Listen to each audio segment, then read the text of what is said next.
Ladies and gentlemen, ladies and gentlemen, hello, hello, hello. How is it going? It's your humble host, Timothy J. Ward. As you can see, I'm still kind of, getting 100% ready. We're here, though. We are here. Trying to work on this lighting. The lighting is always a big deal for me. I'm like, is the lighting good? Okay, we are here.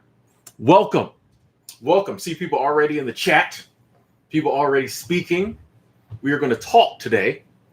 We're going to talk on this beautiful Saturday morning. And it's going to be like, I feel like this is a important issue. Hang on 2 seconds. Everything has to be right for this. Okay, I like that better. Yeah, we're here. We got the tie on. Like we're talking today because I do think like this is an important issue. And everyone knows I'm the crown prince of positivity. I'm all about happiness and staying optimistic and positive. But I feel like there are times when we do have to kind of discuss what's going on in the world. And first and foremost, I want to say, this is not one of those doom and gloom live streams. It's not a doom and gloom video. There are millions of people on the internet who make tons of money because they put out content that is designed to scare you. And as humans, we just eat that up. Okay, we eat that up. They get tons of views, tons of clicks. I've said I'm never going to do that. I kind of fell in that hole for a little bit at the beginning of 2020 because I was super nervous, but we've grown since then. I'm never doing that. Not doing that. This is a video. This is a live stream where we're just going to talk about kind of like, what's going on in the world. Maybe, some of the things that might happen in the future. And more importantly, as the title says, how to get mentally prepared for the things that might happen. That's what this is all about. I see a lot of people who offer like financial advice for the future or the coming, stuff that's coming, physical stuff, but like very few people are offering like advice or even discussing how to get mentally prepared for the future, for the next few years, for what's coming. Very few people talking about the mentals. You know what I'm saying? Like, and I always look at it like, yeah, it'd be nice to, if the world goes crazy, to have, the finances to get through it and have a safe place to get through it. But like, if I go crazy or I lose it, you know what I'm saying? Like, if I lose it, if I mentally can't take the world around me and I go crazy, like, it doesn't matter if I have money. It doesn't matter if I have a bunker. It doesn't matter if I have enough food, if I lose it. So I'm like, why is nobody talking about getting mentally prepared for what I think are going to be some interesting years? Okay. Hey, David, thank you. Appreciate that. Super Chat Squad. It's a long time, Tim, checking in, loving the positivity. Hey, I appreciate that. Thank you. Super Chat Squad. David, thank you for the continued support. Thank you. So I'm like, let's talk about like, well, first off, let's kind of discuss what might be gonna happen. You know what I mean? I finally got a little age on me these days. 41, about to turn 42 this year, a few months. This is the first time I think in my life that like all the like, because I watch some of these people, on YouTube, things that on the internet. Pretty much everybody, all the talking heads are like, yeah, there's gonna be some stuff. Whatever like area of the internet people play in, be it finance or whatever, agriculture, whatever, pretty much like everybody's like, yeah, it's lining up to be some interesting times.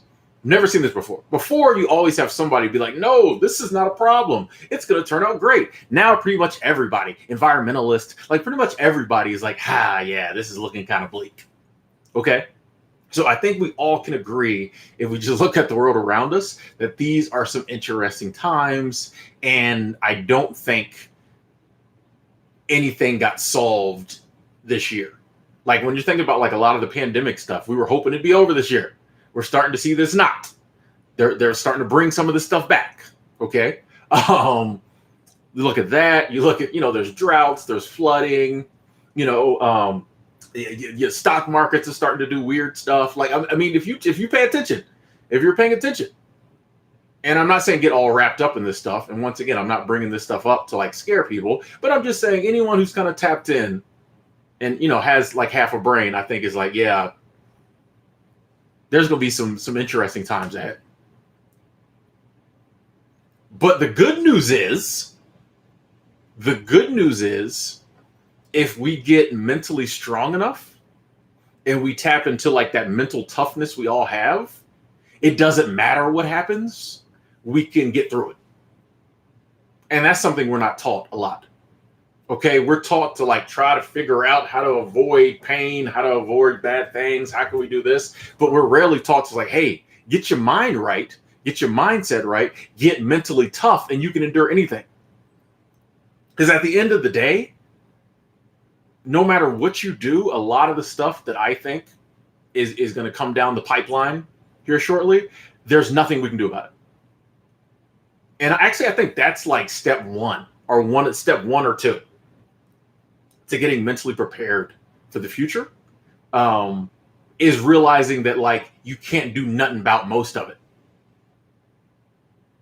Once you just realize like, hey, things are going to happen.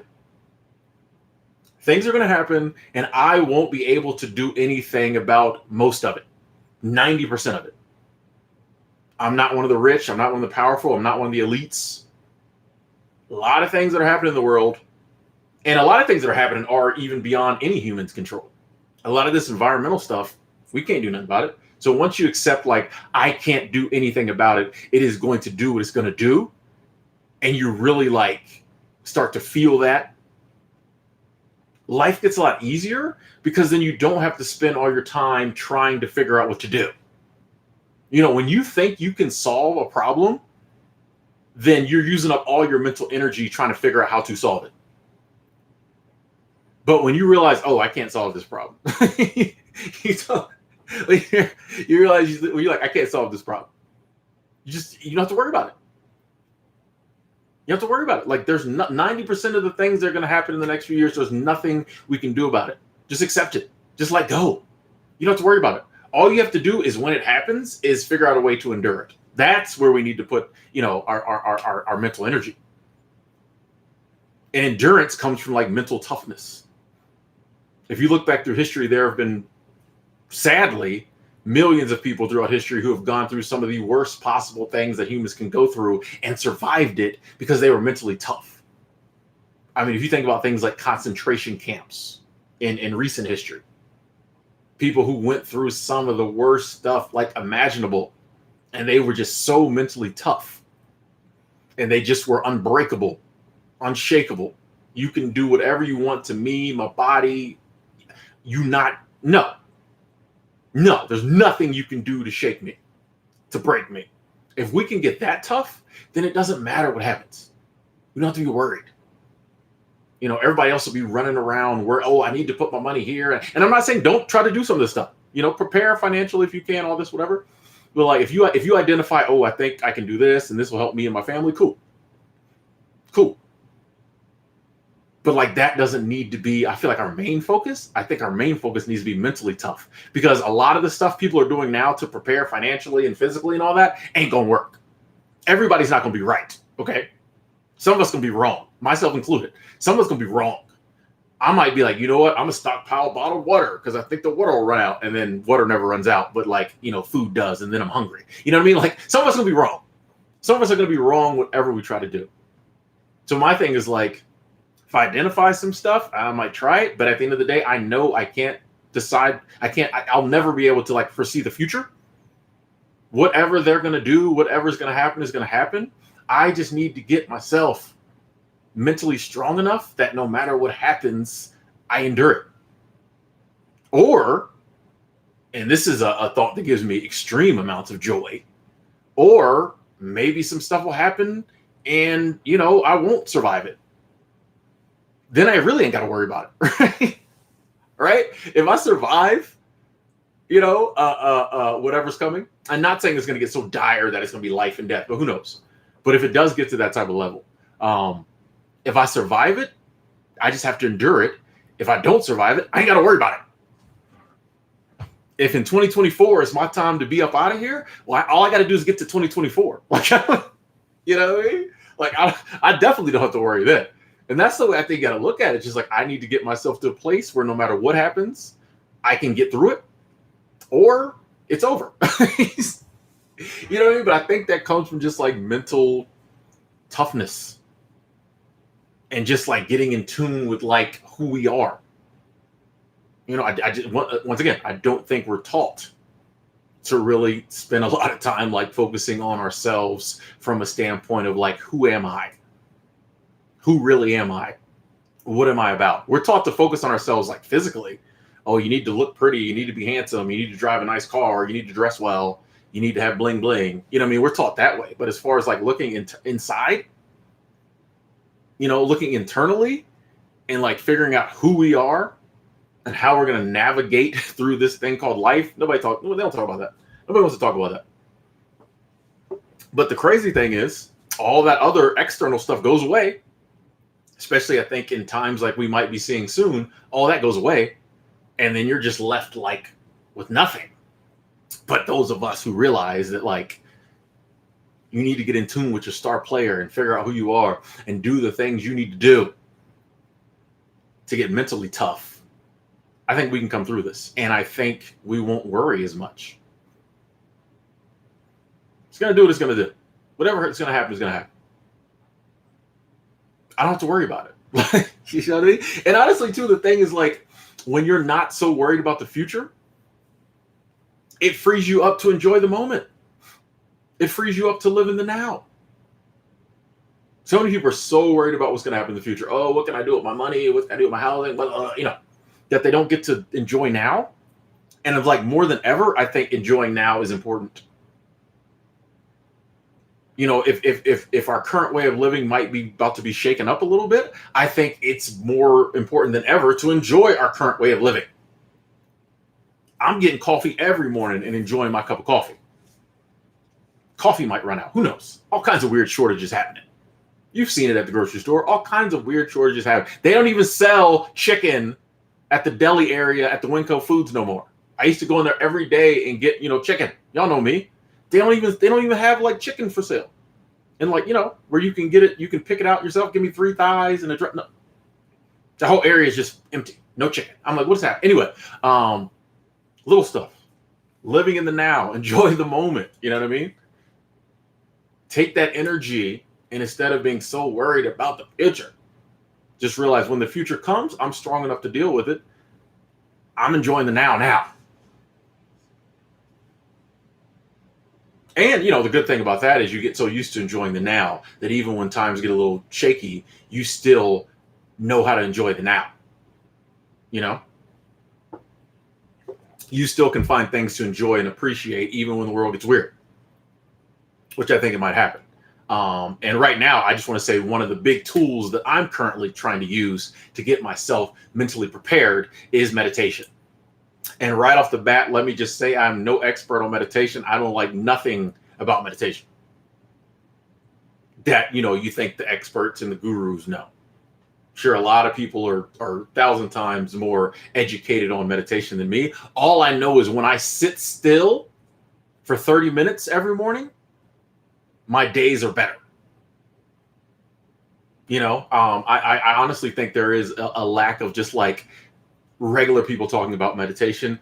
Is like whenever someone talks about meditation, we try to just make it this crazy spiritual. You got to sit a certain way. You got to breathe a certain way. I think that turns a lot of people off. I just wish more people would be like, just sit somewhere quietly for 10 minutes every morning. It'll change your life. I don't know why, but it does. All I know is when I am meditating regularly, I sit in bed. I just sit in the bed and I turn on some meditative music.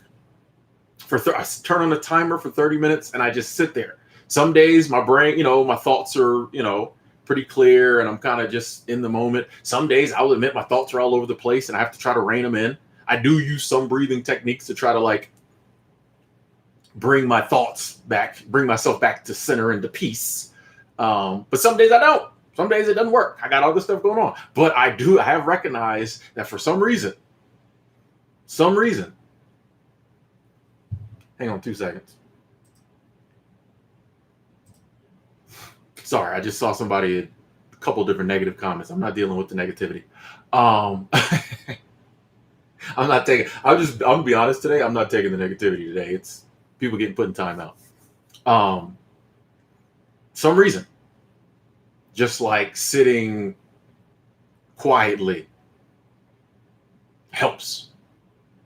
Little stuff like that. I also think, what you take in has a big part of like your mental outlook, so I'm big on, reading positive books, listening to positive podcasts, you know what I'm saying? Find books about, getting prepared mentally. You know what I mean? Find podcasts, videos, things of that nature. Like, I just think now probably is not the time to sit around and just ingest news stories about all the stuff that's going on in the world, because that just brings up fear. If you want to tap into that just a little, just to see what's going on, I get that. I do that myself, but I really think that like now more than ever is the time to tap into like love and positivity and happiness. Spend time with your loved ones while you can. Once again, spend time with your loved ones while things are pretty opened up. You can take a trip, go see grandma, but just like really get our minds in a peaceful, happy, positive place. And I think that will hold over into the coming months, the coming years, as opposed to just being super worried and just giving into the fear and just feeling like you can solve the problem. We can't. What's going to happen is going to happen.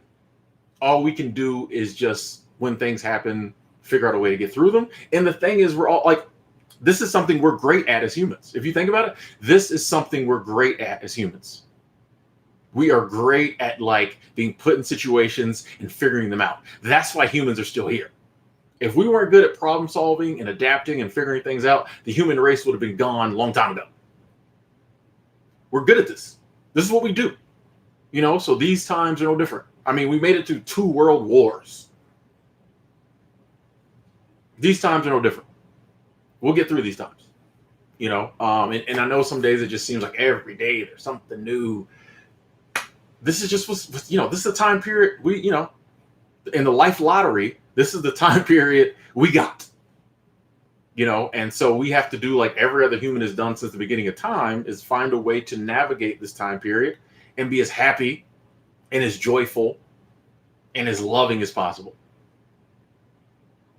And I think that just starts with having the mindset of like, things are going to happen. I can't do nothing about it. This is what I'm doing. This is what I'm doing over here. And I'm not going to let any of this affect me more than it does. Because stuff is going to affect you. But like, we can stop it, instead of letting it like permeate our whole being and make it be all we care about. If we're actively being like, you know what? I'm living, no matter what happens, I'm living my life. I'm being as happy as possible, as positive as possible. I'm going to help as many people as possible, no matter what happens. Then you don't have to worry about what happens, because you're going to do whatever you're going to do, no matter what happens. David C, thank you. I appreciate that. Super Chat Squad says, thanks for all the positive energy, Tim. Lots of negative energy in the world nowadays, so I really appreciate it. Hey, you're welcome, sir. You're welcome. And thank you, Super Chat Squad. I appreciate that. Thank you for the support. Yeah, there is so much negativity. And it's just like, that negativity just builds. And that's when we find ourselves getting so worked up, and we're just like, oh, well, like, what am I going to do? And the crazy thing is, when we get in a negative space, we kind of crave more of that. You ever notice that? When you get in a negative space, you start like craving more negativity. Hey, Joyce, I appreciate that. Joyce, if you're in the chat, thank you. I appreciate that. I just got the notification. Thank you. It's like you start craving negativity. You find yourself falling down like a negativity hole on the news or on YouTube or some other outlet, on Facebook. And you just, and it doesn't help. For some reason, we think, oh, if I look at more negative news, I'll feel better. Once again, it goes back to that. We think we can find a solution if we just watch. This is why people get addicted to the news, because like your brain is trying to like, it's like, oh, this is something bad. I need to watch more to try to figure it out. So you just keep watching all this bad stuff because but once you just like, I'm one person. I can't solve the pandemic. It's going to do what it's going to do. I'm not even worried about it no more. I'm just going to enjoy my life. Like, then, you free up all that energy to do other stuff, to enjoy yourself. as much as possible. Anyway, folks, that was kind of my spiel. I just wanted to get that out. We can definitely talk more about that, but I'm gonna come over here to the comments now and start, checking in with the comments. Let's keep it positive, folks. Thank you. As I know you will. But yeah, I mean, I think there will be, and once again, not to fearmonger. I'm not one. Trust me. I wish we weren't having this conversation. I wish this live stream was titled "Things are going to get so good in things are going to get so good in the next 5 years you won't believe it." But I mean, you gotta read the room. But that doesn't mean we can't keep having amazing lives. Doesn't mean we can't keep enjoying life. Doesn't mean we have to get all wrapped up in this stuff and let it bring us down. No. Just get mentally prepared. Do what you got to do. Finn, yeah. Turn the news off. That's one thing. Turn the news off. Like, if something happens that affects you, someone will tell you. Someone will be like, "Hey, so-and-so happened." Oh, okay. Like all these new mandates and stuff. I don't watch the news. I don't watch that stuff. Someone always tells me, "Hey, now we got to start doing this." Oh, okay. Or it's like, "Hey, they took that one away." Oh, okay. Like, I don't watch this stuff. People tell. If something's going to happen, it's going to affect you, someone will tell you. You don't need to sit and consume news and see what's happening all over the world and all the bad stuff that's happening to other people too. That does not help. If you want to tap into what's going on, every now and then, cool. I get that. But like people who just sit and watch the 24-hour news network, come on. Like, and then you wonder why you're stressed. You wonder why you're sick. Come on. You just can't take in that much negativity.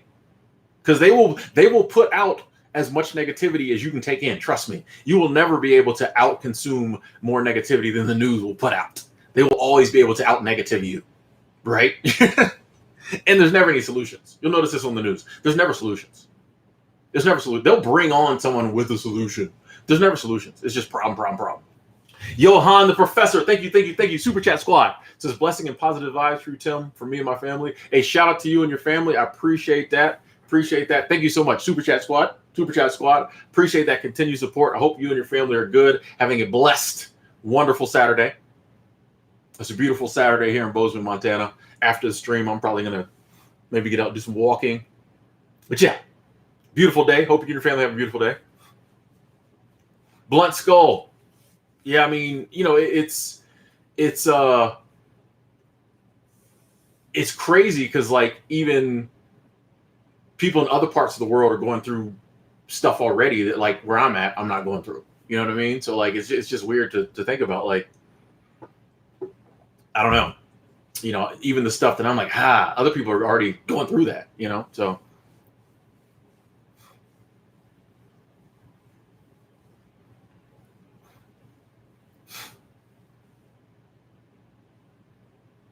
Joseph, yeah. If you can mute people in real life. That Black Mirror is a great show. I wish they'd bring Black Mirror back. I feel like that the world got too close to Black Mirror. The problem is the world now is too close to Black Mirror. Like, they'd make an episode now, and we'd be like, that already happened. We'd be like, that happened in October. What are you doing? Now, I would imagine they have some episodes they had to scrap, probably. But yeah, Black Mirror is a good show. Enlightenment. I mean, yeah, this is kind of what I'm talking about. I'm not saying that's a bad thing. I think, yeah, figure out ways you think you can survive whatever's coming. I just think that, like, if your mind ain't right and you have a nervous breakdown, it don't matter how much gold and silver you have. It don't matter how much crypto you have. You know what I mean? It don't matter if you have a secret bunker in Nebraska. If your mentals is off and you have a nervous breakdown when things get weird, so that's what I'm like, I feel like we should talk about like mental toughness. I feel like we all should listen to David Goggins every day. You know what I mean? Because like everybody wants to talk about the financial stuff and the physical, but like if your mind's weak, none of that stuff matters. So that's why I'm like, let's talk about this mental stuff.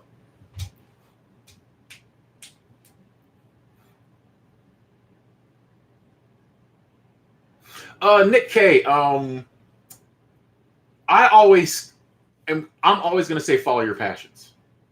I'm always going to say follow your passion because like I feel like that's important in life. Like to get your life to that highest level of enjoyment, I feel like you got to be doing what you're passionate about.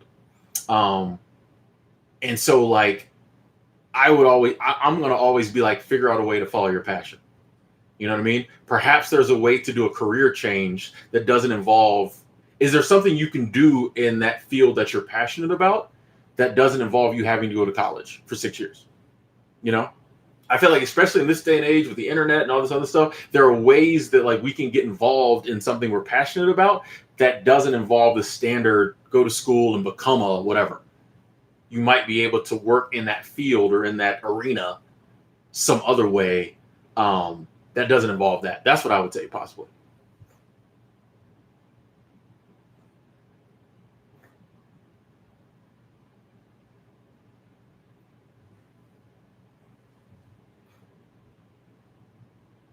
Yeah, Finn, I definitely I listen to a lot of stuff about Zen, Eastern wisdom. Definitely. Definitely.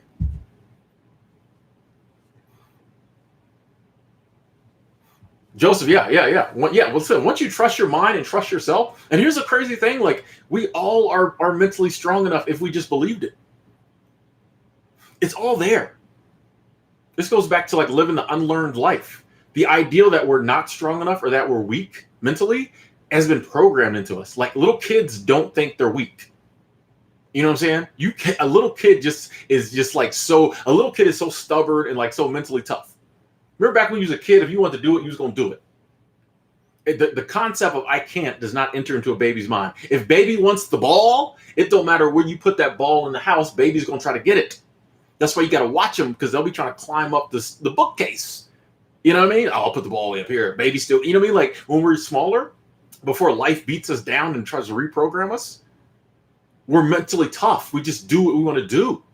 There's no telling us we can't because that concept is foreign. Why would I ever think I can't do something when I haven't even tried to do it? Now, if I try it 10 times and fail, then I might be like, oh, okay. But like, you know, this society we live in beats us down, programs us to think we can't. But honestly, everything we need is up here. To survive any situation that's survivable, it's up here. You'll figure it out. If it's not survivable, well, then you ain't got to worry no more. You know, just move on. Like, you know, like it's crazy that like, yes, so much is the mind. So much is the mind, but we're taught that everything is like outside and you know, it's what happens to you that determines your life, but it's really like us.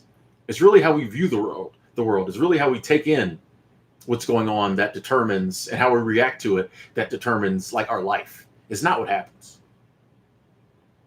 And yeah, I think like once you just let go of that, you don't have to be worried about what happens. It's like I just got to get my mind to the place where like no matter what happens, I'm gonna deal with it. Or move on to my next existence. What's up, Gloria?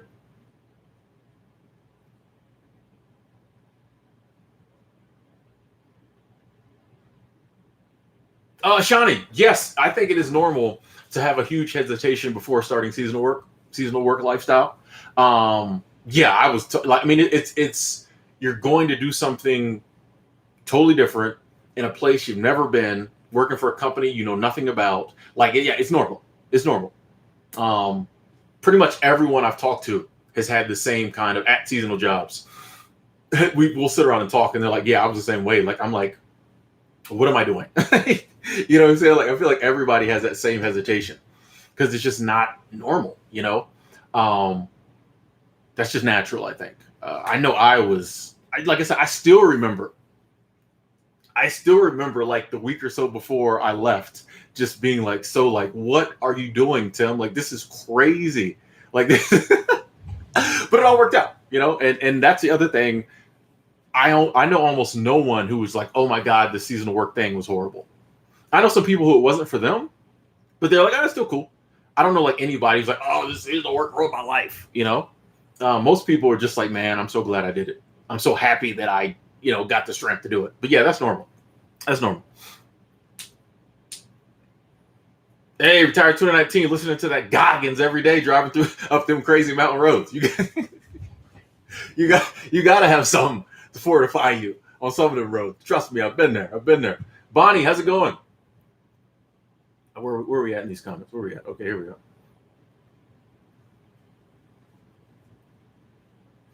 Jade, yeah. Taoism. I'm big on Taoism. And it's like I feel like Taoism is one of those philosophies, if you will, that really isn't even like it's just living in tune with like life. You know what I mean? Like it's so basic. It's so basic. I mean, I almost feel like writing a book about Taoism is going too far. You know what I mean? Like I mean, we need the books, but it's almost one of those things that like, it's kind of like what does Lao Tzu say? Like the Tao that can be spoken is not the true Tao. I kind of like, yeah, it's like, it's so basic and so simple. Talking about it or writing about it is too much. You're doing too much. It's just like live in tune with Nate, but we've gotten so far away from that. We need books and stuff to talk about it to get us back to that. But yeah, it's crazy. Ben, I'm not watching the Olympic Games. I'll watch little snippets of it. All I know is like I have never seen this many world records set in 1 year, even leading up to like the preliminaries or whatever for the Olympics. People were setting world records right and left. I've never seen this many world records set. I'm like, I'm done. Every time I see a story, it's like so and so sets a new world record. So like, I'm like, how many world records? You know what I mean? It's just crazy. I've never seen it. I've never seen this. Maybe people had a year off and they really trained really hard. I don't know. I've never seen this many world records. It's crazy to me. So I'm not really watching it. Samira J, thank you. Super Chat Squad, thank you. Says you are truly a treasure, Tim. Thank you. God bless and thank you for these live streams. Thank you so much for saying that. I appreciate that. Thank you. And thank you for the financial support. I appreciate that. Blessings to you as well.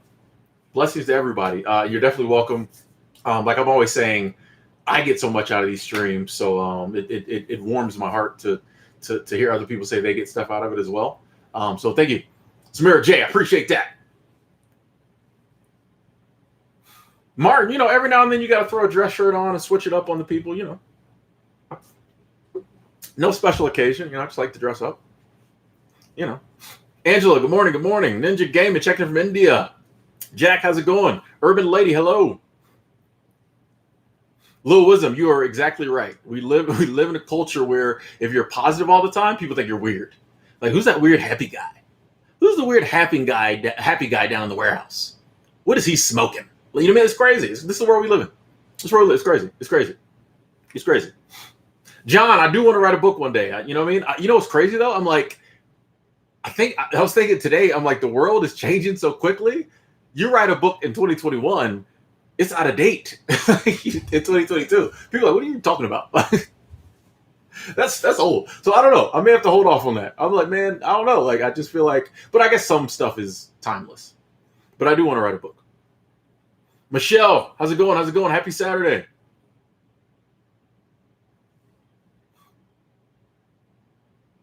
Hey, escape your cage. I appreciate you saying that. Thank you.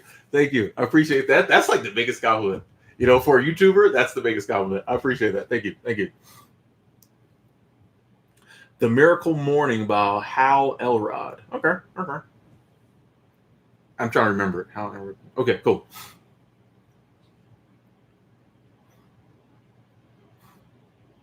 CJ overseas. Do I use employment agencies for like what? For my seasonal jobs, I just use coolworks.com. And here lately, I've been working through a temp agency just to have some extra money coming in, which tomorrow is like my last shift. I'm taking August off. Tomorrow, I tried to get out of my shift tomorrow, and they wouldn't let me out of it because they couldn't find nobody to take it. Shout out to them. They tried to. Shout out to Good Works. They really tried to. But tomorrow's like my last shift. I'm taking August off. Maybe one or two things, and I'm taking August off. I'm done. Like, I'm chilling. Liam, the title's just referring to like, I feel like anyone who's kind of paying any attention, I think you just realize that we're probably going to be heading towards some interesting years, some interesting times. I don't want to say years, who knows how long it'll be, but I think we're headed to some interesting times. I've never seen a time where pretty much every talking head and every pundit and everybody's kind of like, yeah, things are a little weird now. Everybody I talk to, like even just friends, are like, yeah, things get a little weird. So I think we're heading towards that, as happens throughout human history. We're not the first generation. This happens all the time. So I just think we just need to be mentally prepared for, the economic, the environmental, um, the pandemical stuff that's coming, and that's the best way to get through it. Oh, Finn, yeah, the Tao Te Ching is one of my favorite books ever.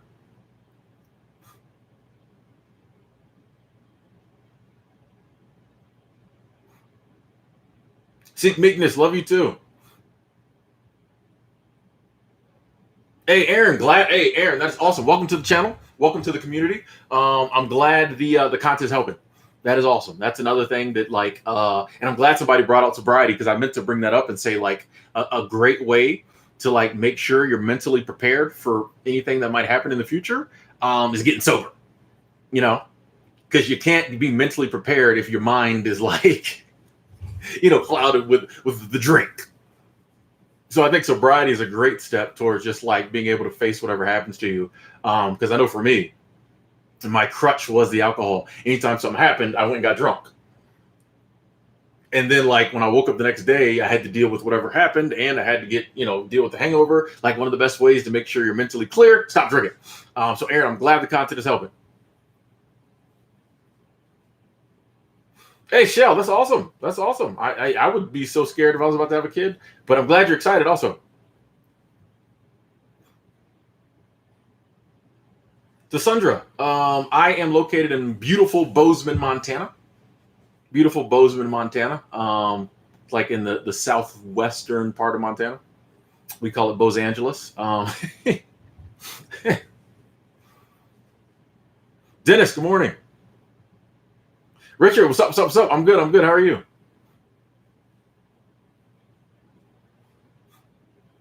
Victor, I honestly have not thought about teaching. My thing is I believe, for me, a lot of the old ways, I think this is the new teacher. I think this is the new motivational speaker. I think this is the new mode of which, I think you can reach more people this way. So for me, I just feel like I want to put my time and energy growing on YouTube and on the internet and other forms of social media. I think it would be a step back to go in a classroom and talk to 50 people, when I could get to a point where I could be talking to there's 126 people in here now. You know what I mean? So I'm just trying. I think for me, the model is internet, as opposed to I feel it'd be a step back. The work I would have to put in. I just feel this is more my medium. Ben, I don't know. They keep, who knows if we'll ever be able to move to different countries. I don't know. No. I haven't decided. Honestly, I need to go to more other countries to figure out, I've only been to 3 countries. So I'm ready to get back traveling so I can go to, and the day will come. I know the day will come when we can travel again. But yeah, I need to get out and see more countries to decide. Warlord David, hello. Johnny, yes. I feel blessed to say that just for my internet, I can pay all the bills with, YouTube and Hub Pages, and I can pay all YouTube and Hub Pages, pay the bills. Those are my 2 big internet incomes. So yeah, they pay all the bills. So I feel super blessed to be able to say that. Like I said, sometimes I took that trip in June. So when I got back, I was I probably need to do some Instacarting and do some of these temp jobs just to, build my reserves back up. But yeah, I feel blessed to say that the content creation pays the bills. And I'm hoping in the future to get to the point where the content creation pays the bills and more on top of that. So I don't even have to do other outside work.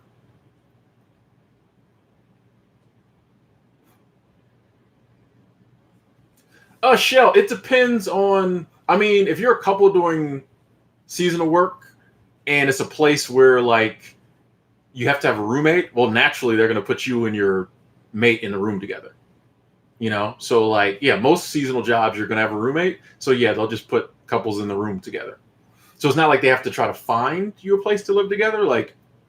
Most places are already set up to where people live together. Bars, how's it going?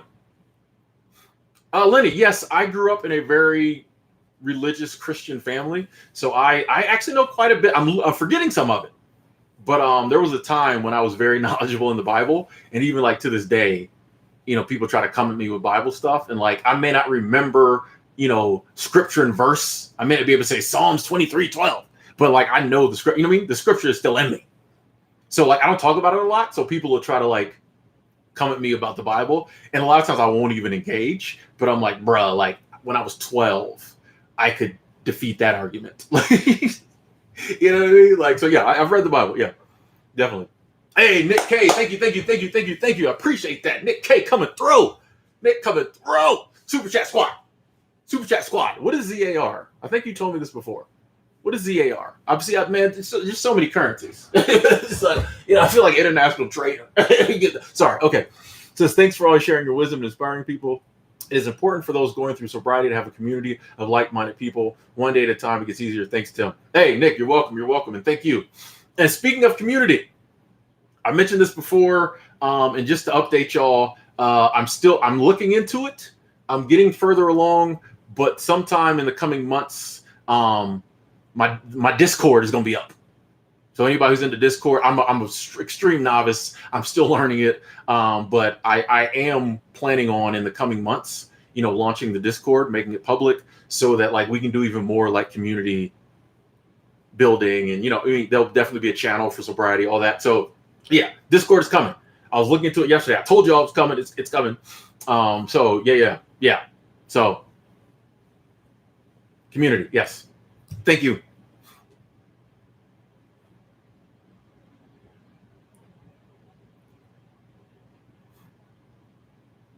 Claire, how's it going? Alex 44. For the moment, yeah, Montana's home for the moment. I just when I find somewhere else I want to go, I'll, you know what I mean? Like I just kind of live like just whatever feels right. So currently, Bozeman feels like the place to be. I like my living situation. My roommate's awesome. Bozeman is beautiful. I got some of my really good friends live here. So like, for the moment, yeah.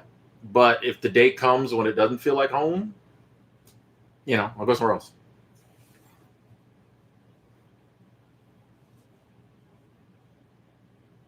Gloria, sorry to hear your tooth is in pain. Tooth pain sucks. Sorry to hear that. Hope you feel better. Glad the channel could help. Ben, what state am I going to visit next? Either Missouri or California, probably. Jesse Chandler, what's up? Good to see you. Good to see you. Hey, living that truth. Got to be living the truth. You got to. How have you been? How's your job?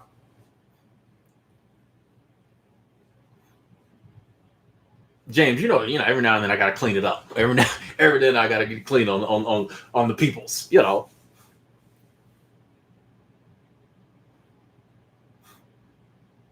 seek meekness. There was a time, I'll be honest. There was a time like whenever people would get really God in the comments, I'd delete them. But then I grew and I realized like, and that's not like I believe in God. I don't know. You know what I mean? Like, I will say this. The reason I used to be like that was because I felt that like a lot of times people will just invoke God and they won't have any like logical argument. Like it'd be a video about like how to save money and people would be like, trust in God. And they put Ephesians 13:12. You know what I mean? And I'd be like, dude, that doesn't give me any practical stuff. I've grown and now it doesn't bother me. Like I said, I do believe in God. I do believe that, in the source, the creator, all that. And I realize like that's how some people commute. Like I think we're all saying like the same stuff, but just different people. I might be like the universe and mindset, and you might be like God, but we're saying the same thing, So yeah, now I'm just like, if people want to post, it's I don't know. I grew up with being around, I grew up in the Bible Belt, so like I just grew up with people who like there's no reasoning with them, just everything is God, and maybe it is for them. It's just like I'm a reasoning analytical person, so like sometimes I'm like I get it with the God thing, but like you got to give me something more to pay the bill. You know what I mean? I don't know. Okay, I feel like I'm digging the hole here. Brother Abstract checking in from Tallahassee. What up? South Africa in the house. Okay. Trey, I mean, they're going to do what they're going to do with the pandemic. I realize there's nothing I can do about it. whatever restrictions they put back in place or take, like, I can't do nothing. I can't do nothing about it. So I've just kind of like let go of worrying about it. I'm healthy. I'm going to stay healthy. I just have to endure whatever they do, you know?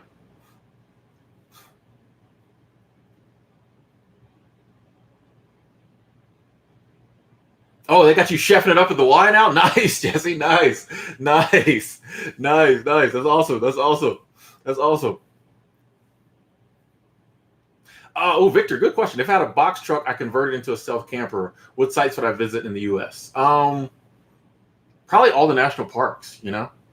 Try to hit all the national parks. That'd be a big one. I need to do more of that this year. I got the America the Beautiful pass. I need to put my car in the shop.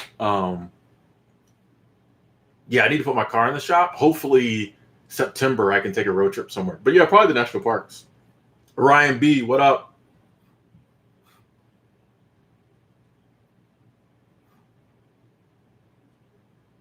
Dylan, that's a good question. Why is God's image modeled after man? Why? Here's my thing, and then we'll move on. Why do we give God human emotions? God is a jealous God. What does that even mean? Like, stuff like that bothers me. Really? God's jealous? That's a human emotion. Why would God be jealous? Jealous of who? He's God.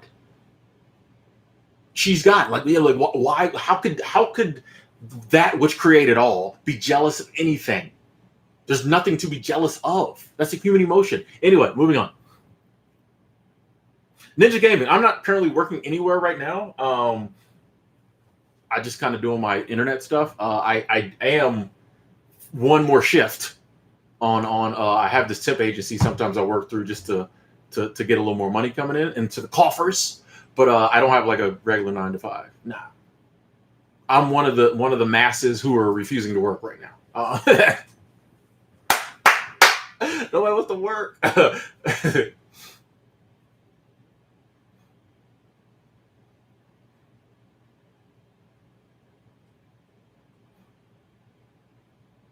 Hey, the local dojo podcast. You're welcome. You're welcome. You're welcome. Hey, relapses happen. Part of the process. 4 days sober, never going back. Let's go. Hashtag you can quit. Let's go. That's awesome. That's awesome. And I feel blessed, seriously, that the channel and the content could help. Like, I was telling a friend of mine yesterday. I was like, you know what I mean? Like, it just, I get so much joy, off of, just creating content that like really is helping people. Like, that's like. Dude, I can't have a bad day. You know what I mean? Like, you know what I'm saying? Like, just the joy that comes off that and the love is just like, I don't know. It's amazing. So keep it up. Keep it up. Exactly. Seek meekness. That's what I'm talking about. That scripture makes no sense to me. That scripture makes no sense to me. Like, I could see God being like, yeah, don't worship nothing else. But he's not going to be jealous. That's men. In my opinion, I know I'm pissing some people off now. That scripture is men interpreting the Bible like men. You know what I mean? That's men giving God human emotion. Why would God be jealous? It makes no sense. You got to think about this stuff. You can't just see. I start getting worked up. You can't just parrot stuff back. You got to think about this stuff. Moving on. Now that makes sense. God is love. Love is everything. So that makes sense. Welcome to Lime, checking in. How you doing? Hey, Gloria, the dentist is like, the dentist is chill. They numb you up. They do what they got to do. I view it as like some meditation time. You just sit in the chair. They numb you up. They do what they got to do. They tell bad jokes. I don't know why all dentists try to talk to you while they're working on you. You just chill out, relax, like it's meditation. My dentist is cool because like you can see the mountains out the window. There's a road with tons of RVs on it now, but in the distance beyond that, y'all have seen that road I used to stream from a lot. Beyond that, there's mountains. So I just sit there and like stare at the mountains, and I just view it as like a rest that I'm paying $400 for. Yeah, this is chill,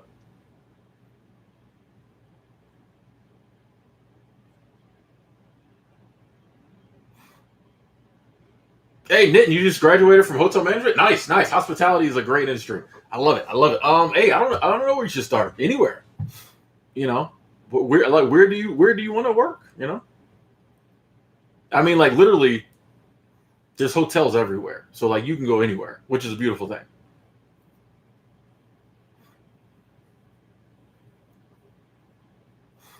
Peter, I think you make a good point. Like, I don't know, you know what I mean? Like, I think sometimes we oversimplify. Like, I'm gonna get some land and grow my own food.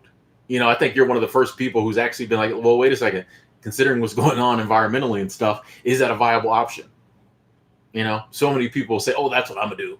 But like, yeah, would you be able to like in the coming years get a plot of land and actually grow enough food to live on?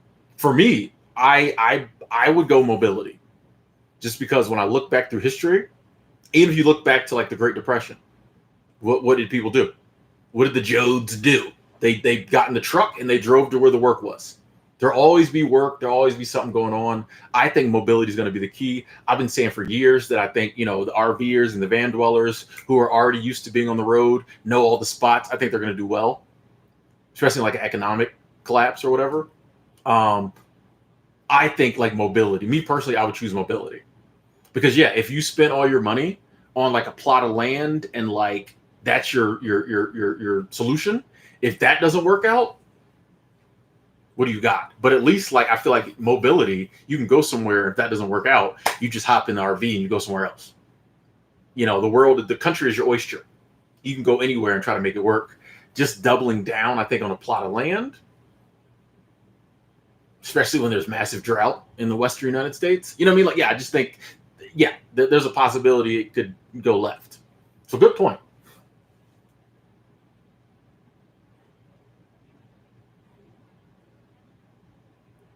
Hey, walking the line, you got another dentist appointment? Hey, getting it done. Exactly. Getting it. That's a good way to look at it. Exactly. Crypto trader, 11 days sober, feeling better. Awesome. Glad to hear that. We just hit 100 likes. Thank y'all. Just hit 100 likes. Thank y'all.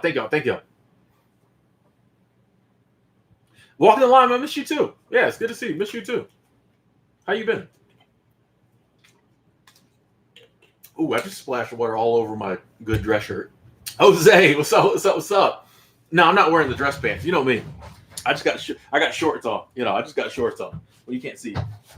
I just got shorts on. Yeah. I never wear the dress pants. I don't even know. I think I got a pair of Dockers. 105 days sober. That's awesome. Winning, Jose, winning. Continuing to win. Seek meekness. My current goal, just to like enjoy my life. Do things I love with people I love. That's, you know what I mean? Like, my life is like very simple now. Like, I wake up and like, what can I do today to like bring me joy? How can I help other people? You know what I mean? Like, it's very simple. Like, I don't really have like all these metrics I need to hit and like, you know, all this stuff I need to do. There's really nothing to do in the grand scheme of things. So like, yeah, I just enjoy my life. Like, you know what I mean? Like, yeah, very, very simple. Very simple.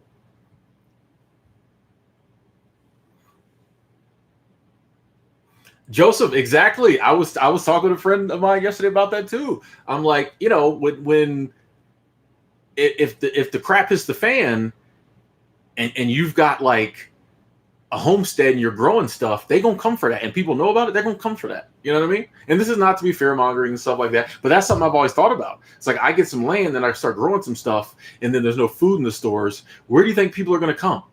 To my farm to get the food they know I'm growing. You know what I mean? Yeah, I think about stuff like that too. Whereas, yeah, with nobility, I can just dip. Y'all got to come find me. CODIS, I would choose Greenland over San Francisco no matter what. Unless I was going to the Pride Parade, I'm always gonna choose.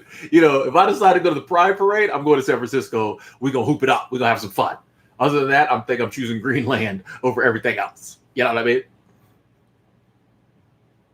Hey, Crystal, thank you. Positivity flags flying. Crystal, thank you. Positive squad. Happy weekend. Happy weekend to you as well. Hope you're doing well, Crystal. Thank you so much. Super chat squad. I need to get like a little flag, a little pendant that says positivity. Wave it every time Crystal comes in the chat. I need to work on that. I need to write that down. Thank you so much, Crystal. I appreciate that.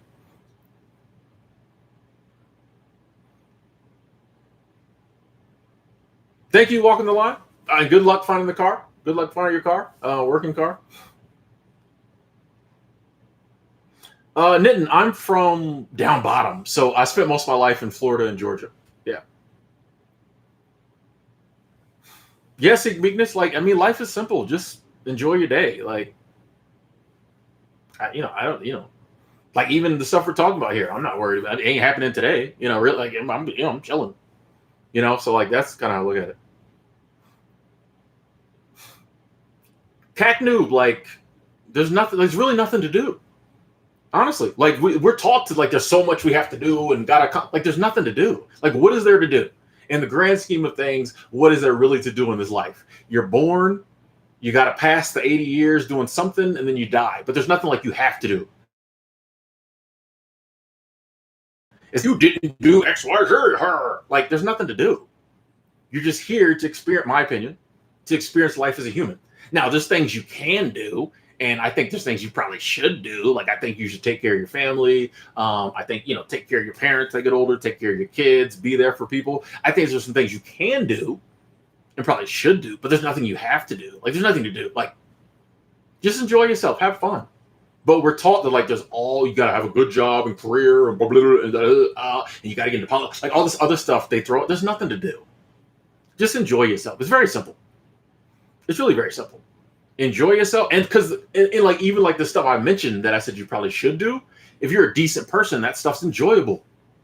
Like you're gonna enjoy taking care of your kids. You're gonna enjoy being there for your friends. You're gonna enjoy being there for your loved ones. You're gonna enjoy helping out in your community. So like honestly, if you just go through life doing things you enjoy, you're probably gonna have a good life, like, and take care of the stuff that maybe you should do, But there's really nothing to do. Like once you let go of like there's boxes you have to check in life, life gets super simple. Like you just do what you want to do. It's not hard. Hey Rhea, no problem, no problem. No problem.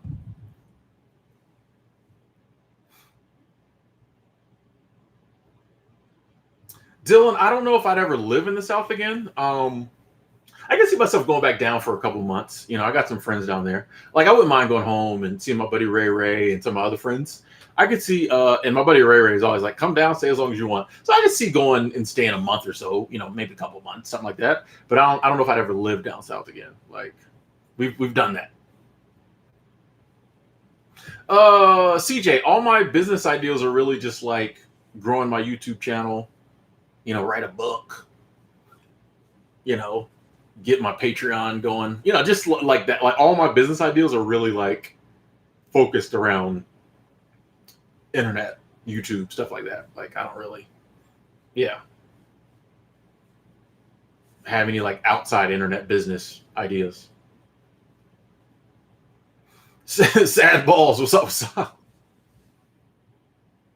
How's it going? Shell, I found my current roommate on Craigslist. Blunt Skull, I totally agree. We overcomplicate life so much. It's really not that, it's life can be difficult, but it's simple. I think that's why the simple life is appealing to so many people, because like that's the life we're supposed to live. Like we complicate life. Like it's not complicated. Do things that bring you joy. What else is there? Bars, I think that I don't know if I could put a percentage on it, but I definitely think that like changing our environment and location helps our mental health. I think the percentages rise depending on where you're coming from. So if you're coming from a decent place and you go to another decent place, I think it helps to go different places. But if you're coming from a total slum and you go to like a beautiful place, I think definitely But I think it's where humans were meant to be nomadic anyway. I don't if you look back through history, our ancestors, even if they stayed kind of in the same region, moved around a lot. We started this whole, quite recently, we started this whole stay in the same place forever stuff. We'll make a city and never leave. That's pretty recent in human history. So I just think there's something about us that wants to go different places, wants to see different stuff, not just on the Discovery Channel, but like in real life. Walking the line. On the next trip, I'm couple different places. I kind of, I'm thinking maybe St. Louis, New York, California. I don't know. You know me. I have to do the math and It'll just hit me one day. I'll be like, I'm going there.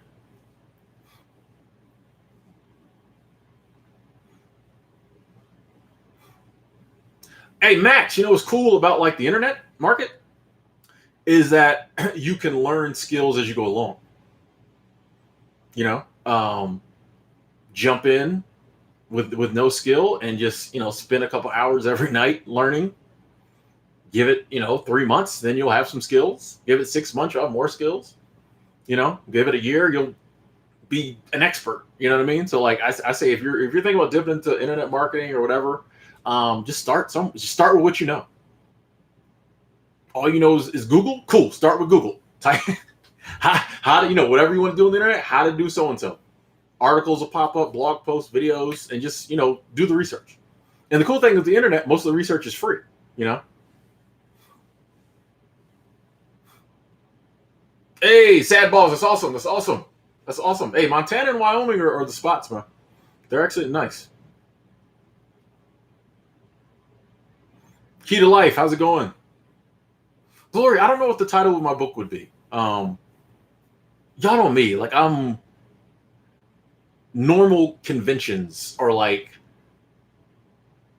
it'd be hard for me to have like a serious book title because that would just seem too serious to me.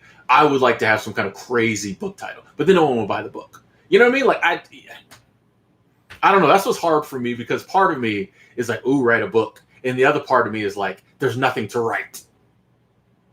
Back to what we were saying about the Dow earlier. Like, there's part of me that's like, oh, really? You're going to write a book? Like, there's nothing to write. You know what I mean? But the other part of me is like, well, actually, there is some stuff to write. So I go back and forth. Part of me is like, oh, give it a serious title, market it well. The other part of me is like, call it something stupid. Or call it something that, like, people won't get, like, I love titles like The Pathless Path. Something like, it'd be something like that. The Undrivable Road. You know what I mean? Like, like, I don't know. Y'all don't be weird. I'm weird.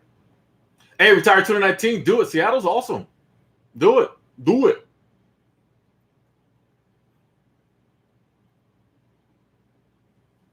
CJ, I was just watching some stuff about migrant workers.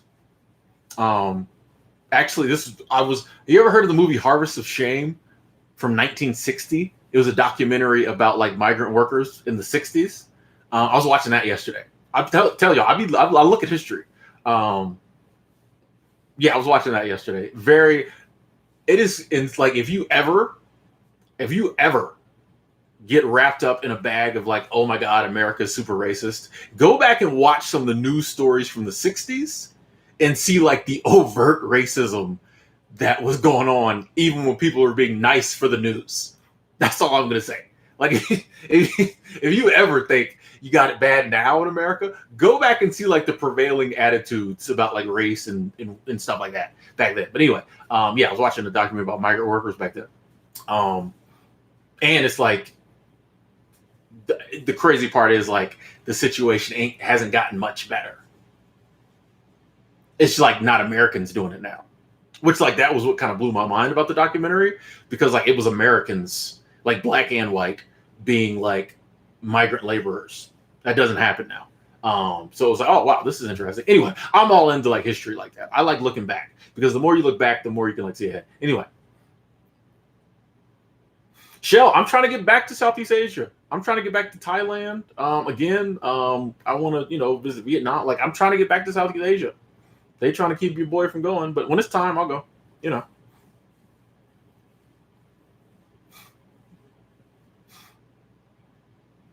Luke Cage. I mean, my life, if yeah, 60K easy to like. My life would pretty much be the same. Like, yeah, I can travel on that. Just have cheap rent like I have now. And I mean, because like that's like my life now is like I pay my bills and then the extra money I use to travel. That's like I said, my life is very simple. Pay my bill. I went on a trip in June. July, I was like, well, I need to go back home, and be a little more frugal, stack some money up. August, I'm trying to take a trip or two. September, I'll probably, stay home and be a little more frugal. October, take a trip. November, I'm taking a trip. You know what I mean? Like, so like that's my life from here on out, hopefully. That's the plan.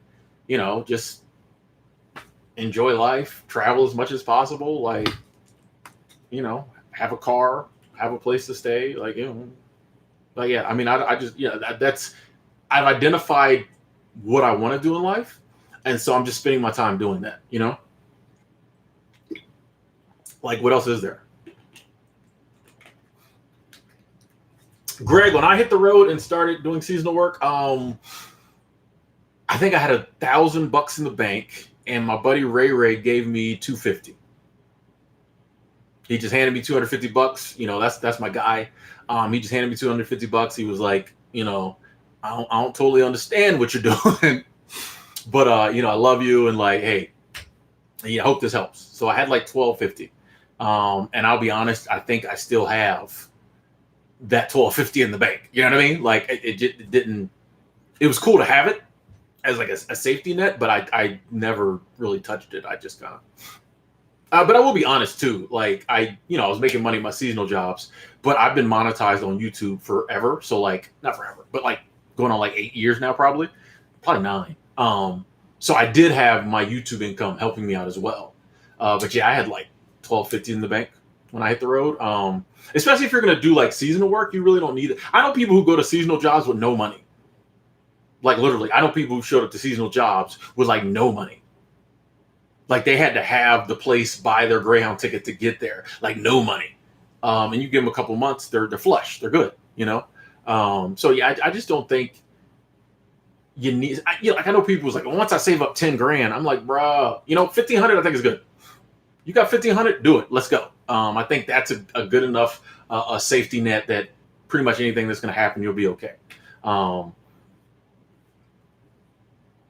Like, and I think, like, especially the way I think I talk about doing it with like seasonal work, I think is great, because even if you're like, okay, I want a car or I want a van, you can be traveling and saving up money to get that car or that van. I know a ton of people who've done that.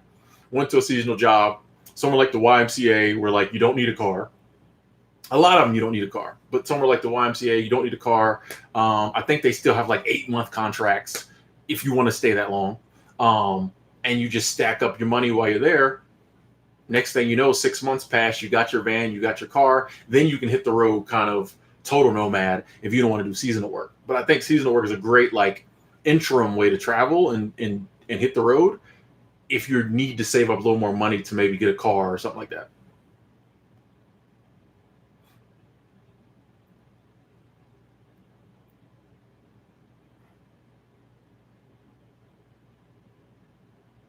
This is my book. I call it buy this book.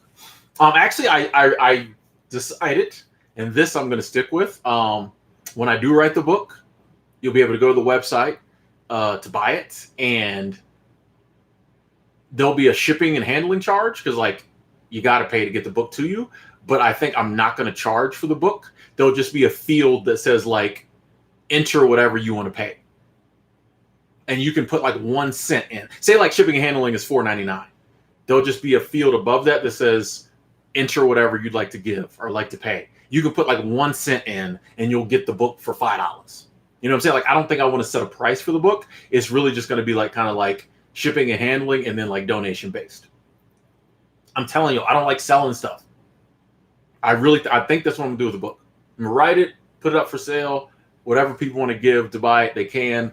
I'm cool. Like, I don't, you know what I mean? Like, I don't want to, like, if I take the time to write a book and I think it's like something people can benefit from, I don't think I'm gonna be like, but if you ain't got $15, you can't have it. You know what I mean? Like, I'm just not that dude. So I honestly think I'm just gonna like it's gonna be donation based, and I already know I will make more money that way than if I charge for the book, because the universe is abundant, and not that I care about the amount I'm gonna make, but just like I just like I'm just gonna, yeah. But I think that's how I'm gonna do it. It's gonna be like, whatever you want to give. I don't, whatever. Like, I don't know. Universe is abundant.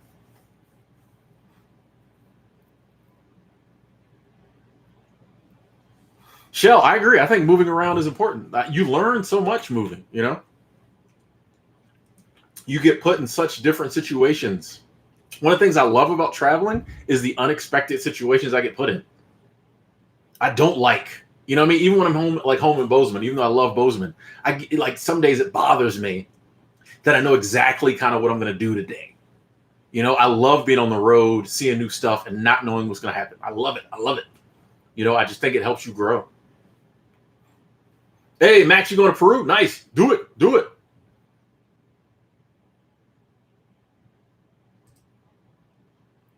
Hang on 2 seconds. Got to hide some user on the channel.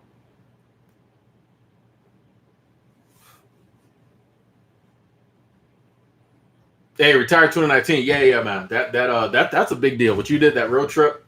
And I love the fact that, like, you know, as a person of color, you know what I mean? Now you can go back and tell people, you know, friends, family, other people you talk on the internet, like you can tell them, like states like Montana and Idaho, it's not a problem. You know what I mean? Like, it's not a problem. I need to spread that message more. Like, you know, we hung out, went to the Mexican restaurant, went to get coffee. No problems. No problems. Two black dudes sitting having a good time. We didn't have any problems. People always comment on my videos, how do you deal with the racism in Montana? I'm like, what are you talking about? Like, what? Like, weird. You know what I mean? So yeah, I'm glad you got to do that. I mean, not only for yourself, and you know that had to have been an awesome trip, but like I'm glad that now you can help to spread the message too. Like, dude, we're free men in a free country. Go where you want. Enjoy yourself. You know. Hey, Shell, thank you. Super Chat Squad. Shell, I appreciate that. Thank you. Appreciate the financial support. Thank you so much. Thank you. Where am I? Hold on. I got. Okay, cool. Steve, I didn't know your comments were getting deleted. Lender 2, what's up? It's a job interview. No, I'm just, you know, I just wanted to dress up, you know. Tanji Cox, I appreciate you saying that. Thank you. Thank you. Shell, my buddy Ray, yes, he has a family. He owns a lawn care, dirt hauling, driveway making. Like he owns like this huge, like he owns a business. It's like a one-man show. So yeah, he's doing very well. When I met Ray, it was in Lake City, Florida. He had like a beat up Dodge Dakota and a one good lawnmower and another rundown lawnmower, and he grew that in the beginning with my help. He grew that into, he makes crazy money now. Works very hard for it, but makes crazy money. So yeah, very proud of him. But yeah, he's doing well. I can't wait to go visit him just to like introduce y'all to him. You know what I mean? Because that's my guy, man. Like I can honestly say, with the exception of my like real family, like my mom and my dad and my sisters and all that, my immediate family, he's one of two people that have actually, I think no one has done more for me. No one has done more for me outside my immediate family in this life than Ray Ray. Like I would not be the man I am today or living the life I'm living if he hadn't been there for me in some of the tough years. You know what I mean? Like he was there when I was drinking and, you know, being stupid and missing. I was working for him when I was missing work because I was working for him and living next door to him. So he would hear me partying and then come over the next morning and be like, I knew you wasn't going to be at work because you was up partying until 2 a.m. You know what I mean? So like he was there for me during the rough times. Would not be living the life I'm living now if that man hadn't stuck by me and like saw the good in me, you know? So yeah.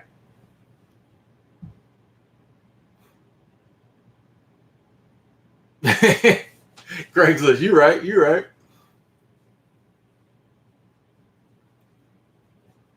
Hey, Richard, I hope you do better today versus last night. I think you will. Richard, you're the DoorDash king. I think you will. My boy Lee in the house. Good to see you, Lee. Good to see you. Johnson, what seasonal jobs you get? What do you mean? What seasonal jobs have I done in the past or what? Mike Sharp, what's up? The Y is paying to fly people there now, Lee? Okay. I kind of want to go visit the Y. Like, I kind of want to like go out there and rent one of them cheap 2-bedroom, one of the expensive 2-bedroom cabins for like a couple days and hang out. Like I'll tell you, the Y, I miss the Y. Like I don't want to go back and work, but like I miss being there. You know what I mean? Like I miss the Y. I do. Luke, I've stayed like my last trip. I stayed in like 2 hostels. I stayed in 1 hotel, 2 hostels. yeah, I'm not big on like couch surfing and stuff like that. Like I'm just not like part of it is I'm an introvert. Like even when I stay at hostels, I get my own room. I'm just an introvert. So like I just don't do well like with people. Like I need my own space. So as long as I can afford it, yeah, I stay in hotels and like get my own room in the hostels.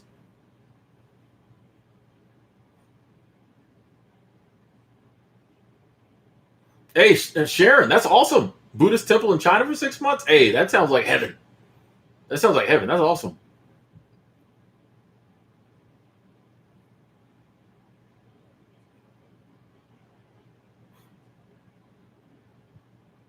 Luke, I don't know.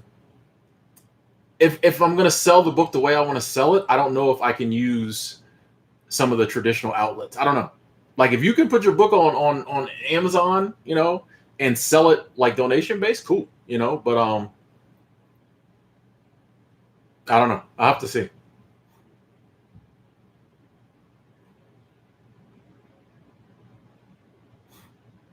Rukavane, like I just don't think that's my lane. Like honestly, it's so easy to find temp jobs and online jobs. Just all you got to Google is like, you know what I mean? Like there's already people who do that. So like, I can do a video about stuff like that, but like I just don't think it's my lane to start a website about that. You know?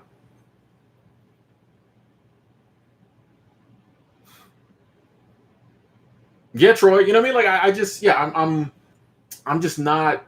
I mean, money's cool and I'll take it. You know what I mean? But like, you know what I mean? Like, but yeah, I just kind of like the ideal of it's more about the message and whatever people feel that's worth. I'll let them decide. You know what I mean? I just to me that just feels better. You know? Yeah.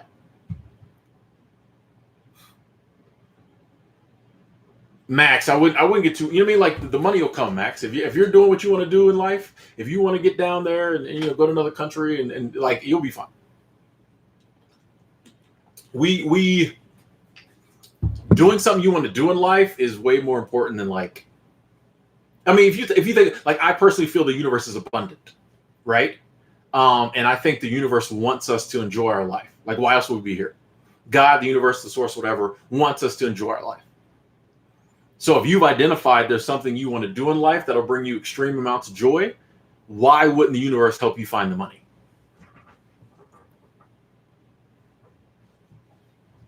Like, why would it be like, well, I'm gonna let Max go down there and do that, but he's gonna go broke? Like, no, it's like it's abundant. Like, you'll find the money. You'll find the money. And if you're worried about catching something, you're just as likely to catch it here as you are other places. Like, that's how I look at it.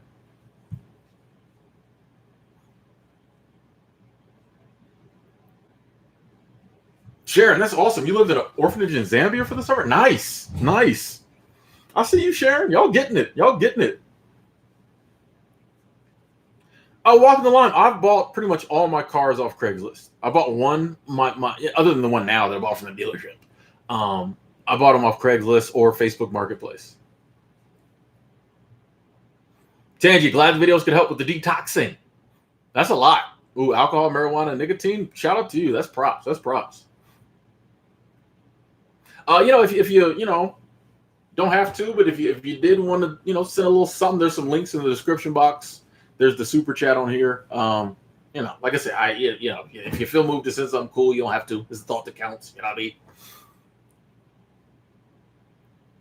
Yeah, fearful cat. Like, yeah, I'm when I'm traveling, like, yeah, I need as long as I can afford my own space, I'm gonna have it. As long as I can afford it, I'm gonna fly Delta. Hashtag only fly Delta, and I'm gonna have my own space. Yeah, yeah, Lee. There's some fires up here. It's been smoky for about a month. Everybody's feeling it. It's a great summer, but not the best summer I've had in Bozeman. J2, they're gonna do what they're gonna do with that. I try to get too worked up worrying about it. Like, the guys and the girls with guns always make the rules. All throughout history, there's stuff that's been mandated. Yeah, I don't worry about it too much. See you later, Richard.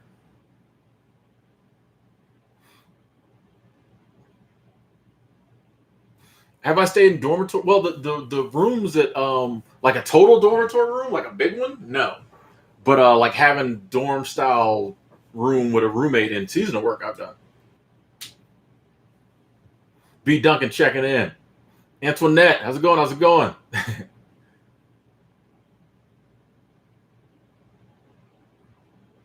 Fearful Cat moving to the RV to get your own space. Nice. But then, yeah, you get the RV maintenance. That's, yeah. Antoinette driving through a hazy Kentucky. I think the smoke, man, is that the smoke or is it just good old fashioned fog?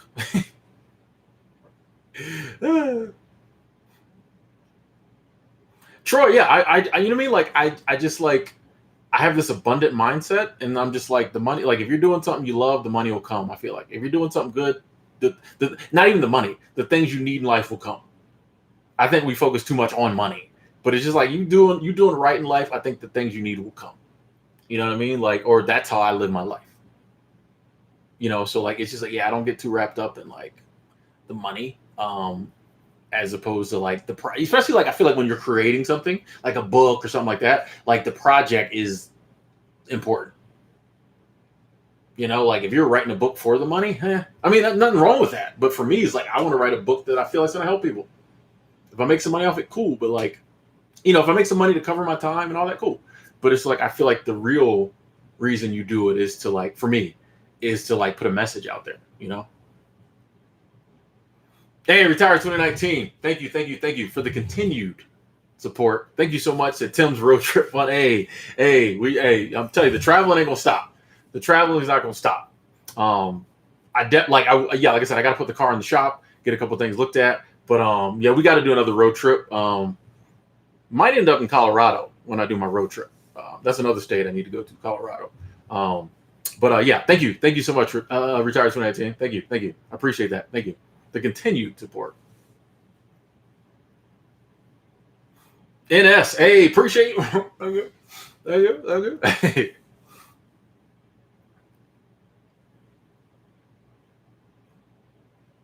Raz, I'm good. How are you? Good to see you.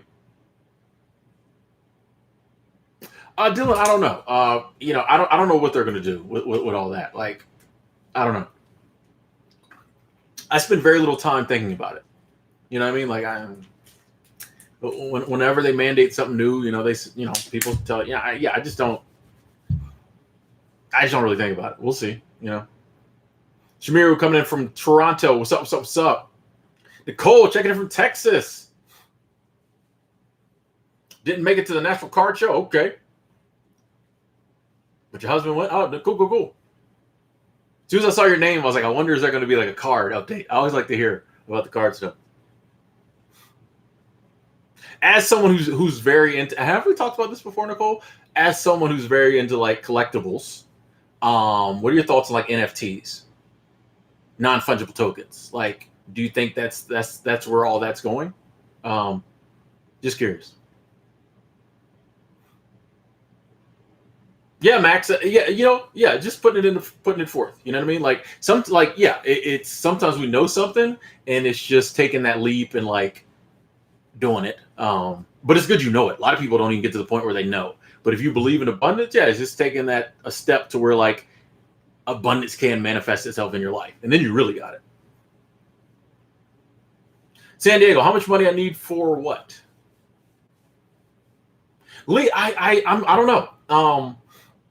I was thinking about that this morning. It's like, man, I really would like to get like this to like. There's just so many places I want to get this year, and I don't know if I'm gonna be able to make it this summer. So I could go to Alaska in the winter. That's true. Maybe I'll go to Alaska this winter. I do want to get up to Alaska this year, so maybe fall or winter. I gotta call my friend up there. I do want to get to Alaska though. Hey, I appreciate you saying that, Max.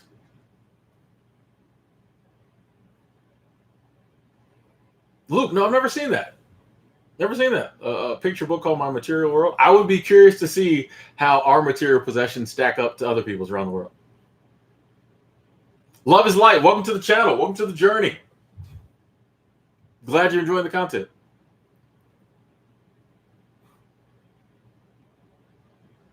Oh, nice. Okay, Nicole. Okay, okay. Nice. Now you got two of the V friends, dude. I'm mad because like I didn't get into. I just like last week really started diving into like cryptos and NFTs. Um, and but I follow Gary V, so like when he said about the V friends, I just wasn't tapped in enough. Like I knew I was like, oh, this is gonna be big. I just wasn't tapped in enough. Like he was like, get a MetaMask wallet. I was like, what is that? I know now, but I didn't then. And I'm kind of like, dang, I wish I had. But that's awesome. You got two of the V friends. Yeah. All in NFTs. Okay, cool. Yeah, I definitely, I definitely think NFTs are the future as well. I think a lot of and this going to like Max's comment, I think a lot of the NFT art now is going to be trash. I think we are seeing like NFT bubble, but I think I like the real NFTs that are going to emerge, especially in like the gaming space. But just in the business, like the smart contract, all that. Like I think NFTs are going to be the future. Definitely, I think they're going to be the future. So cool. I'm glad you y'all agree. Because yeah, I trust your opinion on that type of stuff. So cool. Thank you for answering that. And as you tried living in Alaska, what happened? Did you like it? Oh, somebody asked earlier. Yeah. Cyan's good. Cyan's good. That's like if I go out to Cali, that's where I'm going to go is to visit Cyan. Cyan's good. Got a place, he's working. He already said he's down for an interview because he's had a lot of stuff going on. So like, and he, Cyan's got that wisdom, so I want to get out there, interview him.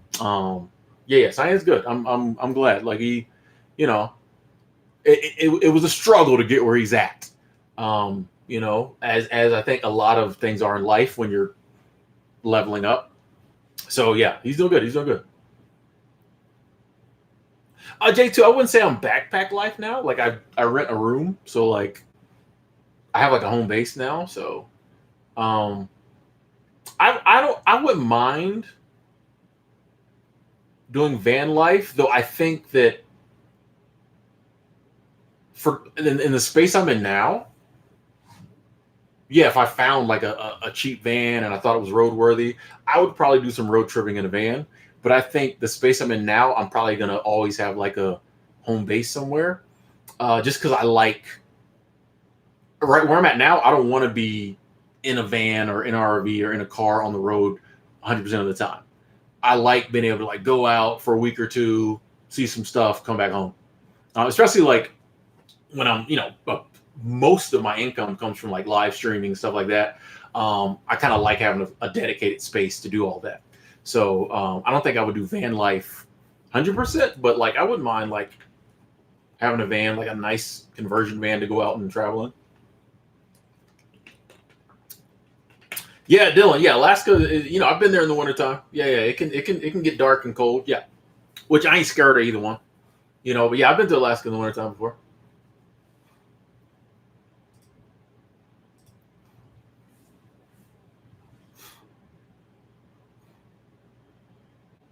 Shamiro, y'all know me. The recommended books down in the description box. It's just a hard one to. The Tao Te Ching is another one I really like.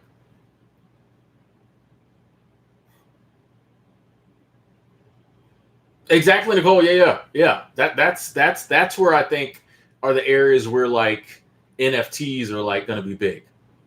And don't think your boy isn't already scheming to create some NFTs. Don't think your boy is not already scheming. And I think that's the beauty is when you put the contact access to the creator. I think that's where it's really going to get big. To where like you purchase maybe some art, and in the contract it's like, oh, you get to meet the creator as well, and something like we're like that stipulation goes along with every sale. You know what I mean? So like, say you sell a painting. Say I was a painter, and it's like, okay, or a digital painter or digital whatever. So I create digital art. And if you buy that digital artwork, it comes with being able to meet me. It would be written in there that every time someone sold that digital piece of artwork, they got a chance to meet me. So like the more famous I became, the more like that NFT would sell for. So it'd be like, oh yeah, you get to have this digital artwork that you appreciate, but also you have an asset that's going up in value. And as the person who made the NFT, I would get 10-20% of the sale every time. So the more famous I got, the more percentage of the sale I get. Stuff like that, I think, is huge. I think that's what's going to change the game. That you can incorporate that in the stuff like that in the contract, and like people's, you're investing now, much like you would do a traditional artwork. But I think like it's just I could talk on and on about that. I'm sure you know more about this stuff than me. But yeah, that's where I think like NFTs are gonna. I think the day's gonna come when every content creator has NFTs. Every YouTuber will have an NFT one day. Yeah, that's where it's going. That's where it's going.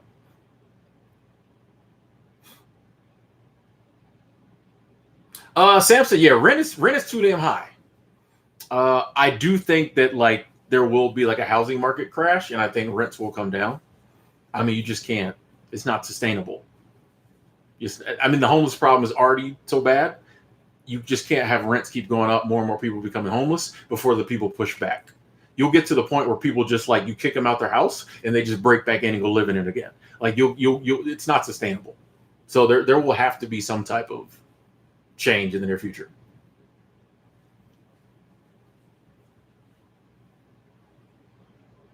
Sheila, glad you like the channel. Welcome. Max, in Alaska in the wintertime, I mean, there's winter sports. There's there's what does someone do in the wintertime in any winter place, Now, the places that get, say, super dark in the winter, that's kind of a problem. There is a lot of like depression, alcoholism, and drug use in some parts of Alaska. And it just really ramps up in the wintertime when it's like dark 20 hours out the day. Yeah, you just sit in the house and a lot of those places are the places that have crappy Wi-Fi. So, you just sit in the house and like watch DVDs, drink. I guess a lot of people, do drugs, have sex. I don't know. It is, yeah, some of those places that gets really dark and really cold. Yeah, there is like not a lot to do. But I be in Seward. It don't be that dark. Lizette, how's it going? You're welcome. Thank you for saying that. Lee, there was a time I didn't have a car. You know this. I just got a car in 2020. No, I had my car. I the whole time I was doing seasonal work up until 2019. I got my Jeep Cherokee in 2019. Then I sold that. And I just got another car, mid 2020. I got my Subaru, and then I got my Prius in August, I think. So yeah, that was many years I didn't have a car.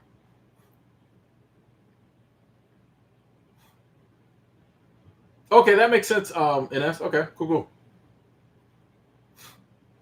Hey, retired 2019. I love the waterfront over by Pikes Market, and that whole waterfront area. Even like the Space Needle is in that area. But yeah, like the waterfront, Pikes Market, all that area over there, super cool. Super cool. That's all I did every day was go over there and hang out. So, yeah, definitely recommend that.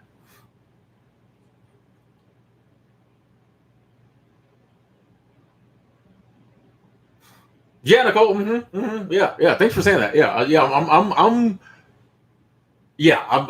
That's where my mind went when I started seeing NFTs. I'm like, oh, like, access. Yeah. Wally said a Tim minimalist NFT. Mexico love car. What's up? Thank you. Samir, yes, I've heard of the Bova Gita. Actually, Jay Shetty, that his name? I always hear about him talk about that. Doge is up right now? Kenny? Really? Hold on. Doge is up? Hold on, let me check. What are we doing? Hold on. Right in the middle of the stream. Look at this. I ain't worried about money. You say Doge is up. I'm like, let's stop. No, I'm curious. Doge ain't skyrocketing, Kenny. You looking at a different Doge ain't skyrocketing. You look at a different chart.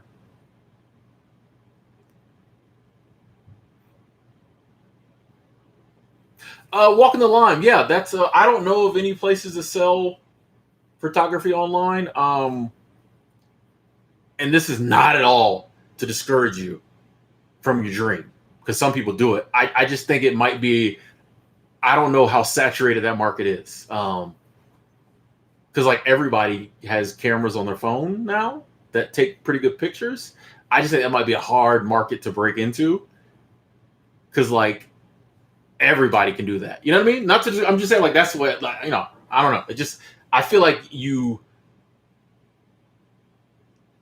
that's something that if you have a big like following is good for. But I think that might be a hard market to break into.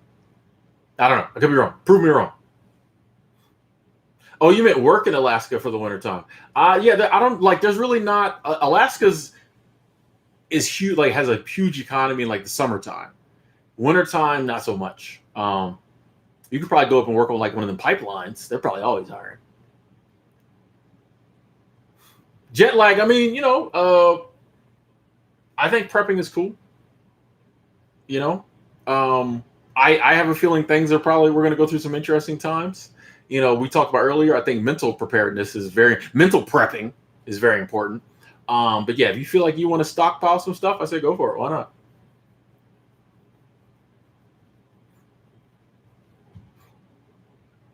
Kenny, I mean, the thing I love about crypto is the volatility. Now you just have to time it right. But one of the things I love about crypto is the volatility. You can't make the big gains that, for me, like someone of my money level who can only afford to put, a few $100s here, a few $100s there into it. I need the volatility to like make any real gains.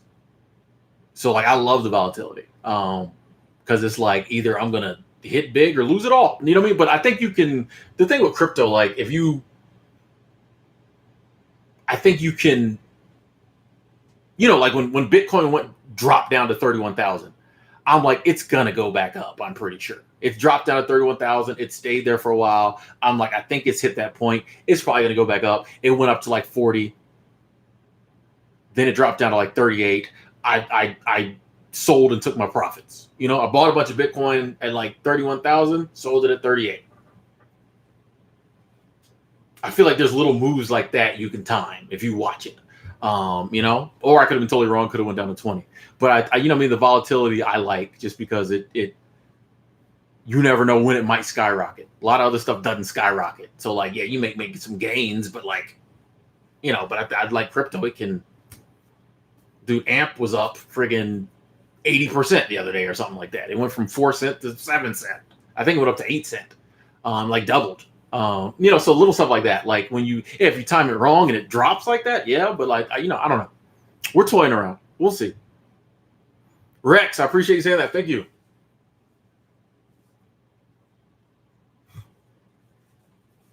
Jen Hawk checking in from Washington. Well, yeah, I agree. I think the stock market needs a correction, and I think if we ever do see that correction, a lot of people are going to pile into crypto because where else are you going to go?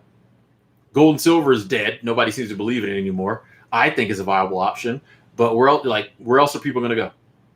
When the market starts, to tank and people start selling out of it, they're going to go to crypto. That's what I'm actually waiting on. All I need is Doge to go to $1, and I'm good.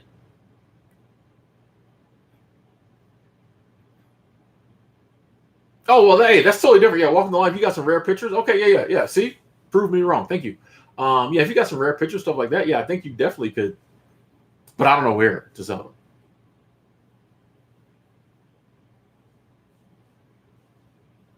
John, I just want to, look sharp today, switch it up. So much of YouTube is the visual that I'm trying to, like, learn to, like, switch up the optics, every now and then just throw a nice shirt on and a tie. Why not? It gets people to come in and be like, why are you dressed up? And I think that's half the game is piquing people's interest,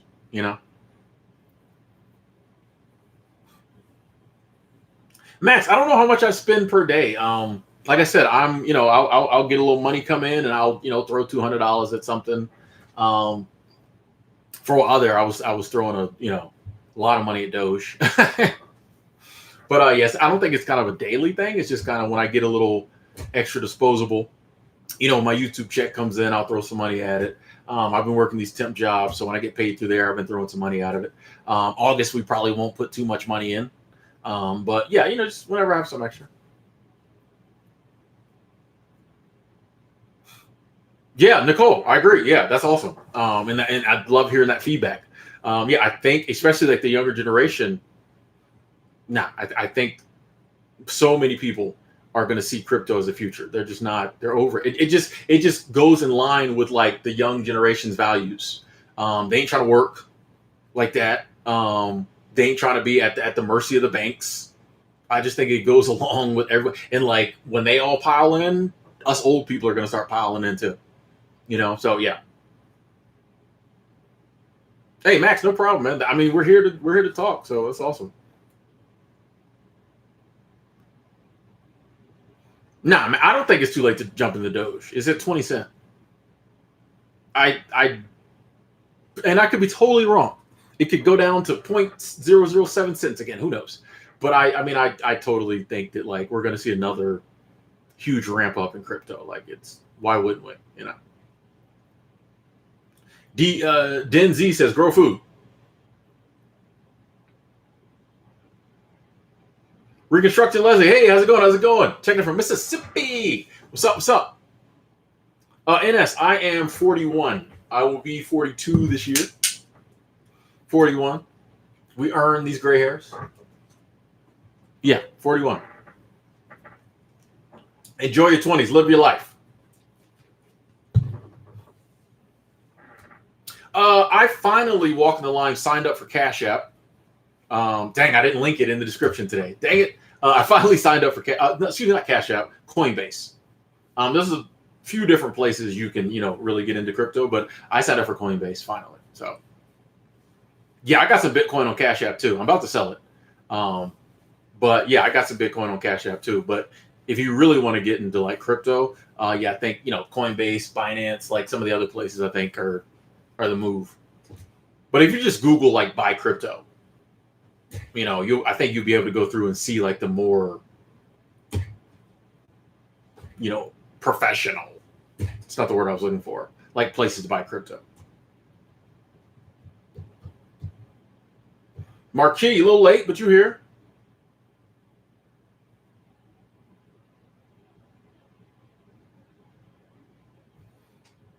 Oh yeah, hold. Actually, I can do that. Hold on. Where's my new links? That's not it. Where's my? Hold on. Short links. There we go. I'll be forgetting I can just pull up my links and put them in the. There we go. You're welcome, folks. No, I'm saying. What changed since I was 30? So much. I basically like I started living the life I wanted to live. You know what I mean? Like when I was 30, I was still wrapped up in that American dream. Like I talked in my last video. I thought, I just wanted to work and make money and buy a condo and a Mercedes, like all that type of stuff. In my 30s is when I started to figure out like what I really want to do in life. So before I feel like I had a good life, I can't complain, but it wasn't the life I created. Back then I was just kind of going with the flow and just living and chasing the things everybody else said I should chase. Now that I'm in my 40s, it's like I'm living the life I want to live. I don't worry about other people's metrics or other people's ideal of success. I just do the things I want to do. And I feel so blessed to have gotten to that space. And it all started in my mid 30s, 33, 34, mid 30, where I started getting into minimalism and simple living and seasonal work and all that. But yeah, when I was 30, I just really didn't know what I want to do in life. And I honestly didn't believe at that time that I could do whatever I wanted to do for the most part, like I do now. Nick, I appreciate that. Appreciate that. Thank you. Den Z says investing in your mind, spirit, and body is the best investment you can ever make. I agree.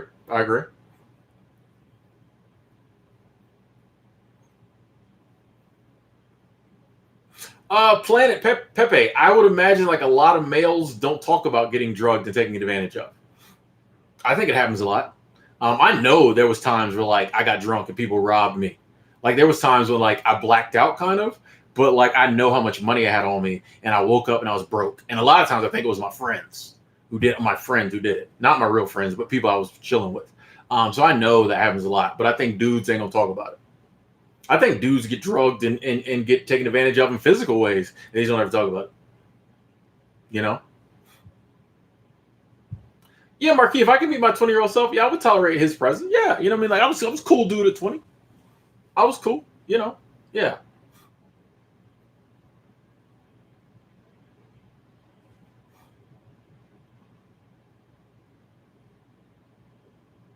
Yeah, Max, there's ways out. There's ways out. You know what I mean? Like it's dude, like once you realize that you have control over your life, lots of things in the world we don't have control over. We talked about that earlier. But once you realize like you have control over like your life,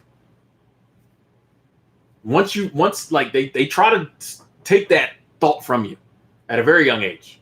They try to extract that from you. But once you get that back and you realize that you have control over your life, that's a game changer right there. Game changer, life changer. I'm in control. I can live my life the way I want to. No matter what they do, they can't take that from you. You know? Oh, yeah, man. Have women drug you all the time in college? Yeah, man. They'll get you for your money. The drugs, all that. Yeah, man. It's part of the game. You know, like that's why like when people were saying like Cardi B did that, like it didn't shock. Like that's part of the game. Like don't go around them type of women. You know what I mean? Don't put yourself in situations where you can be drugged, you know? David, I appreciate you saying that. Thank you. Yeah, Marquis, man. I don't like live. I try not to live with regrets. The only regrets I have are times when like I hurt other people. The stuff that happened to me, like, you know what I mean? That I love my life now. So I feel like I had to go through a lot of like I had to be 20-year-old Tim to get to 41-year-old Tim. You know, hopefully when I'm 60, you know, I'm sure I will look back and be like, man, 41-year-old Tim didn't know nothing. But I have to be 41-year-old Tim to get to 6-year-old. You know what I mean? So like, I don't regret like stuff I did because like it's led me to where I am now. You know, like so, and I'm blessed to be where I am now. Bradley, thank you. Bars, I felt like I found my mind. Seriously, I felt like I found my mind. Yeah, I felt like I got my mind back when I got sober. Totally. Yeah. Nick, yeah, I feel blessed. And shout out to y'all. Shout out to the subscribers that you know, YouTube is profitable.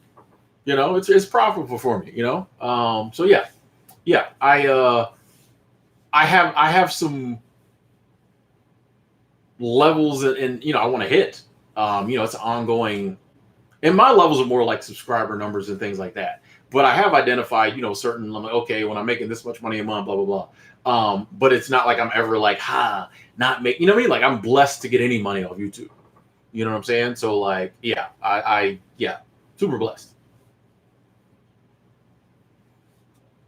Raz said, looks like a brilliant king. Thank you. Thank you. Thank you.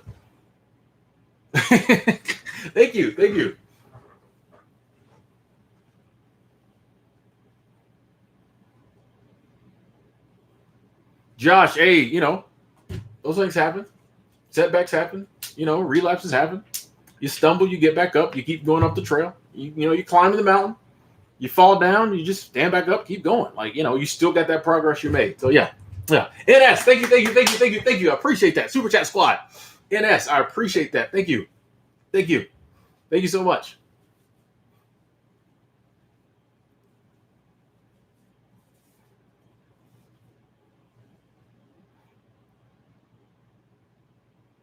Super Chat Squad. Bradley, took you going to Colorado to appreciate the world. Nice. You know, I think that that's one of the things I think about. Like travel does that. You know, I think travel helps you to appreciate the world more. Like you can get if you just stay in one place. I think sometimes you think that's the world. That is your world, and I think sometimes you got to get up out of that to to appreciate the world. Yeah. Josh, thank you. Super Chat Squad. Choo choo. Super Chat Squad. Rain. Choo choo. Thank you, Josh. I appreciate that. Thank you. Thank you so much.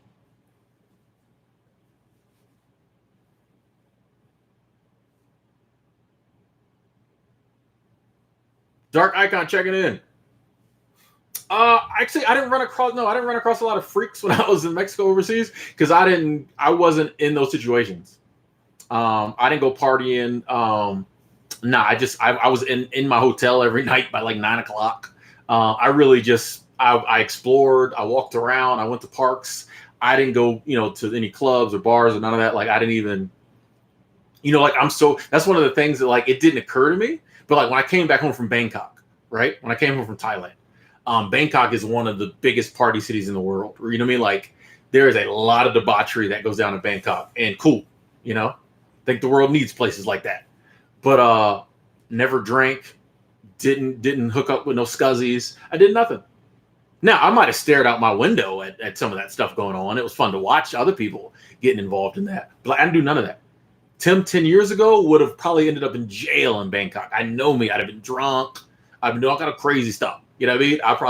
I would have came home 2 months late because I would have been in jail. I probably would have had like 8 STDs. Like I know Tim Tim at 25 could not have went to Bangkok. Could not. It would have been fun, but it would have been tumultuous. So I was so proud of myself that I went to one of the craziest party cities in the world. Didn't do nothing. I'm like, man, I'm getting old. But yeah, it was great. So no, I didn't run across any freaks. I don't really have an Obama impersonation. People say I sound like him, which is I take that. But yeah, I don't really do an Obama impersonation.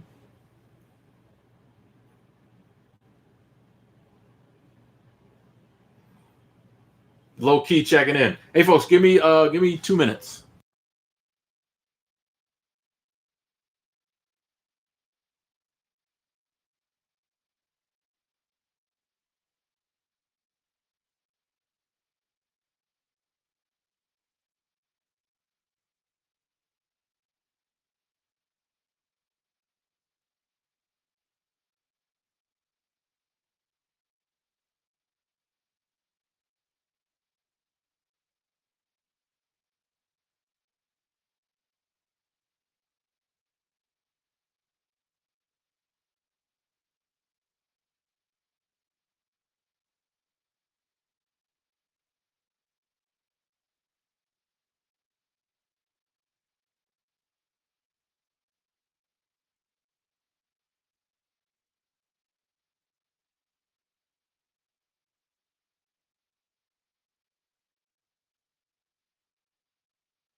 Had to get some waters.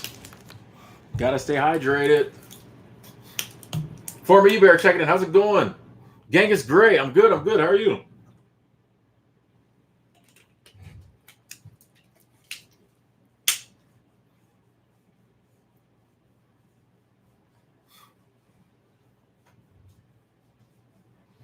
No, I didn't get my hat yet, Mark. I didn't get my hat.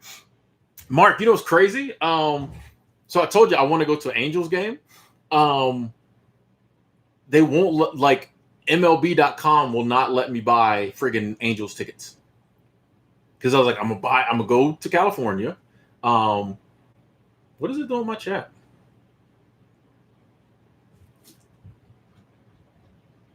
Hang on, folks. It's saying my chat got disconnected. What is up with my computer? I don't know what's happening here, folks. If you're typing in the chat, nothing's happening. It's got some technical difficulties going on. See if I can switch them up. Oh, now it's reconnect. Oh, we're back. Okay, that was weird. My chat went down. That was weird. It says that a lot that my connection's unstable. It's not. I don't know. It's weird. Yeah, I tried to buy some Angels tickets so I could go to Angels game. I was like, I'll go visit Cyan. He works in that area. So I was like, I'll go visit Cyan. I'll go to Angels game. MLB.com will not let me buy Angels tickets. So that's kind of got me a little annoyed. But, you just roll with punches in life. I need an intern. Nah, I'm good. Well, hey, we might get that big one day. Backwoods Nomad. Hey, glad I can give you some encouragement. That's what we're here for.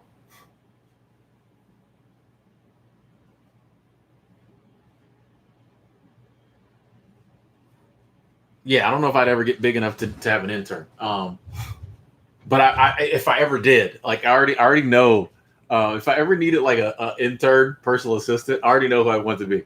It's one of my friends I worked with before. I would pay her a ton of money, but like she really wouldn't do much. I already know. But like I don't know. You ever had some people in your life that just like made you happy to be around? And I was like, man, if I ever needed like, and she was down to do it, I'd pay her a great salary, but just to be like, she just good person to be around. Good energy. You have to have people in your life that provide good energy. You have to.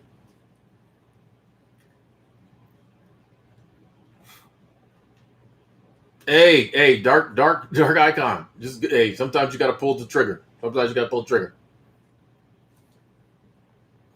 Oh, you can buy tickets on SeatGeek or StubHub. Okay. Angela, I don't know why it's not letting me buy the tickets. Like I did everything right. It keeps saying the session time. Press the page, sign in, go right to the ticket I want, and it'll be like your session timed out.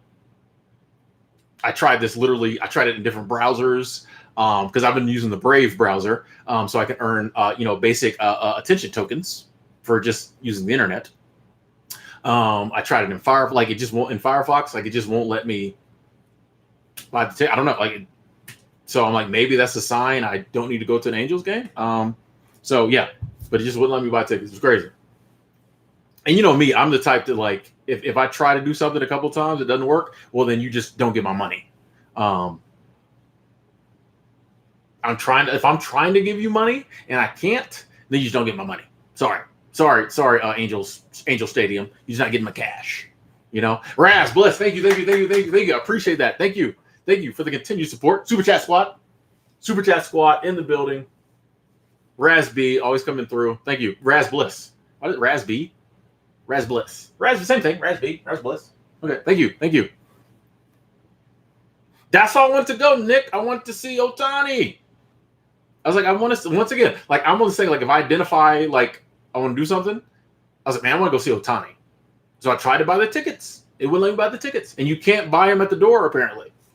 You know, because we live in a day and age where that'd be too hard for you to be able to, as you've done for hundreds of years, 100 years plus, just walk up and buy a ticket.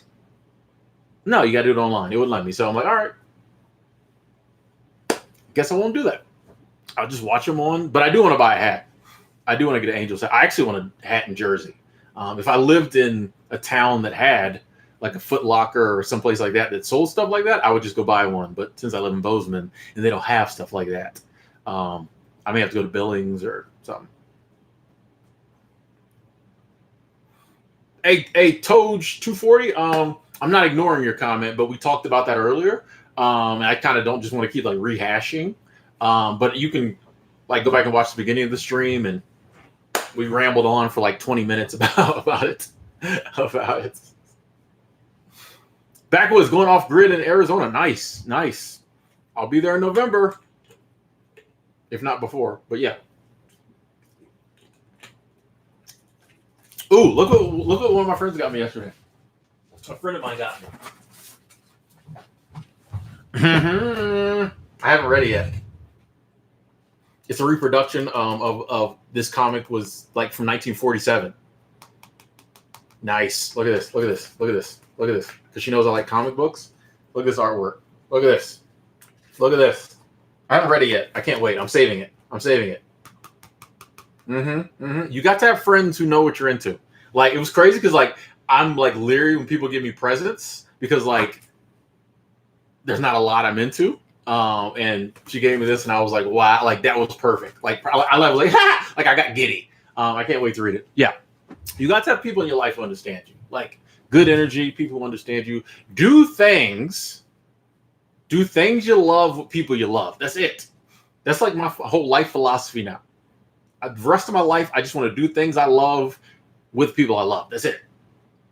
And I'm open to accepting love in my life, and I'm giving love out. Like that's it. That's it. Like, it's that simple. But a lot of times we don't do that. Like, how much love is in the average person's day? How many of us have gone through, in the past, gone through weeks, a whole week with like not doing anything we love to do, right? Just doing things we feel like we have to do. Where's the love? Do things you love. You know what I mean? Do things you like. Do things you're passionate about. Or be working towards doing those things. Like, what else is there? There's nothing else.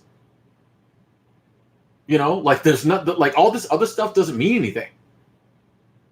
Enjoying your life means something. Spending time with your loved ones means something. You know what I mean? We all have loved ones who aren't here anymore that we would give any of this other stuff for an hour with.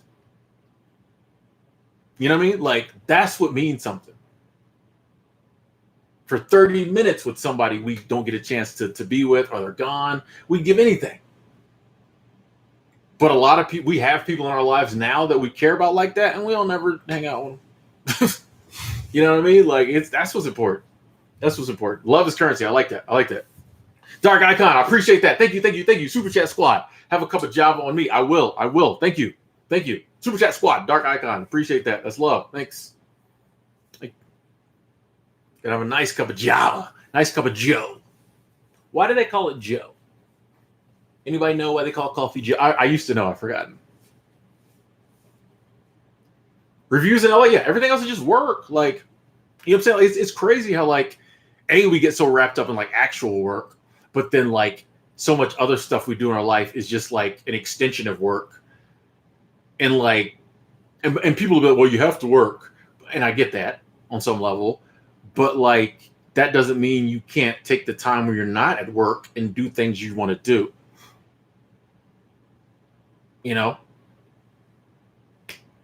What percent alpha do I think I am? Ron, I'm not an alpha male at all. I didn't know they broke it down in percentages, but I'm not alpha at all. I'm beta like a mug. Like, I don't think I'm alpha at all. Are very low percentage. Like, I'm always telling y'all, I'm looking for an alpha female. I don't need to be in charge in the relationship. She can figure all that stuff out. I'm cool. Like, I'm not really alpha. Like, people say, well, you kind of are, but like, I'm not. Like, dude, I'm just telling, I don't need to be in charge. Fear. Ooh, I'm gonna butcher this one. I'm just say fur. For rarity. Fur. I'm just say fur. I appreciate you saying that. Yeah, I'm gonna try to continue. Because it definitely, I think the sobriety content. I mean, it can be life changing. You know what I mean? Like, so I know it changed my life getting sober. Totally.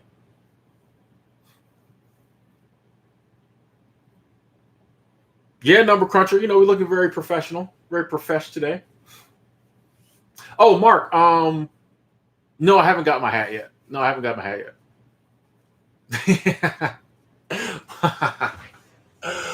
Ren, you're an alpha? Are you? I thought we had this discussion. I thought we both were like betas. Maybe you are. Let me think about that. Yeah, are you? Let me see. I feel like you are in some ways. Yeah, I feel like you are in some ways.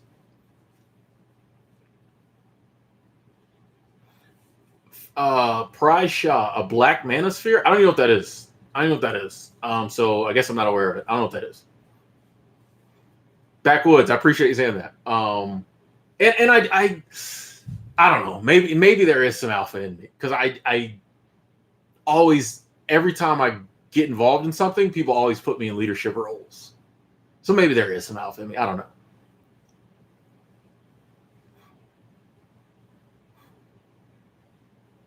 That's a good point too, Nick. Beta male would never have the courage to leave the matrix. Maybe I am an alpha and I just like even more alpha women. I don't know. Like, I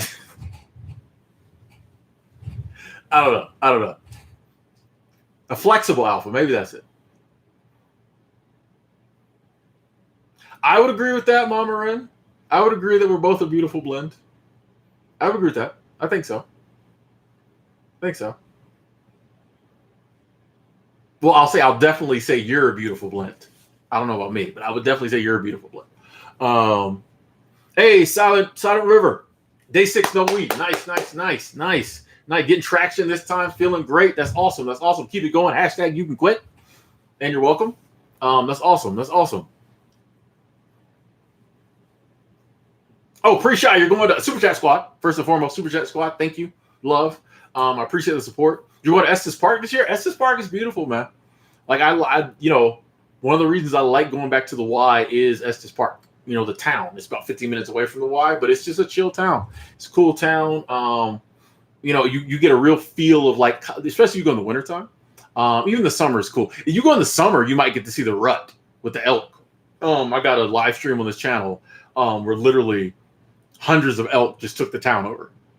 And I'm not talking about elk like the guys with the hats, like the animal elk just took the town over.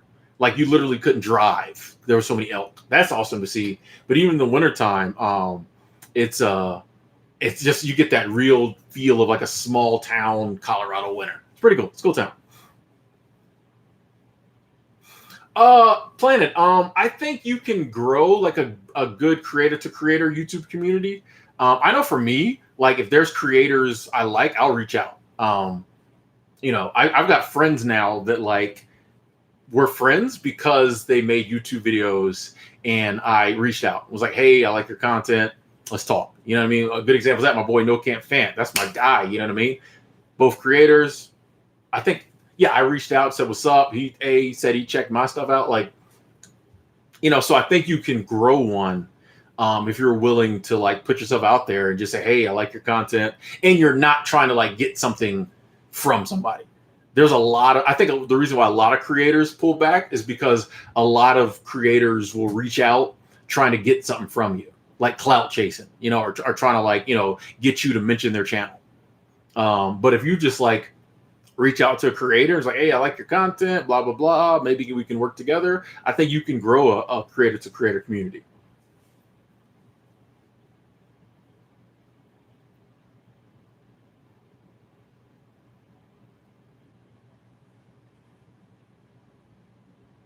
Mark, I don't know. Like, I think the fires have to go away before they can clear the skies.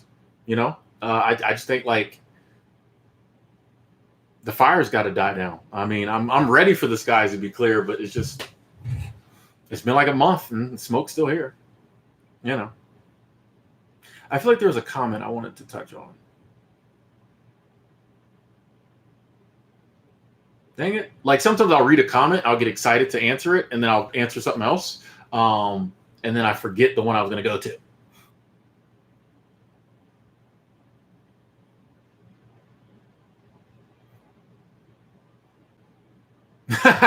Elijah, yeah. That's what I'm saying. Like, I never want to be the person who's like, oh, I'm Alpha Bill. And then, another Alpha comes in the room. I'm like, that's what I'm like. I just do Tim. Like, you know what I mean? Like, I don't know. Mike, I kind of, I kind of don't want to keep answering that because we talked about it before. Like, you can go back and watch the beginning of the stream if you really want to tap in. But basically, just like, what's going on in the world today?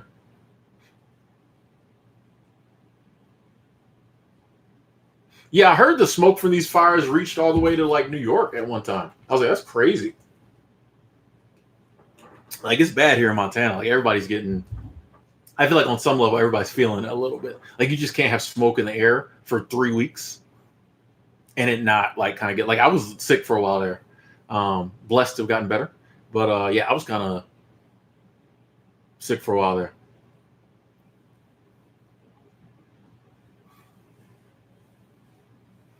Hey, NS, yeah, hey. Don't be afraid to say no. That's a good skill to have in life. To be able to just be like, nope.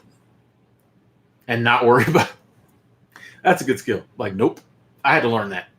I'm still, I think, working on it, but like I had to learn, so I'd be like, no. Tim ain't doing it. Nope. Nope. SN, no problem, no problem. Yeah, you're about 2 hours late. It's all good. It's all good though. Kresnik, I appreciate that. Thank you. Every now and then we try to clean it up.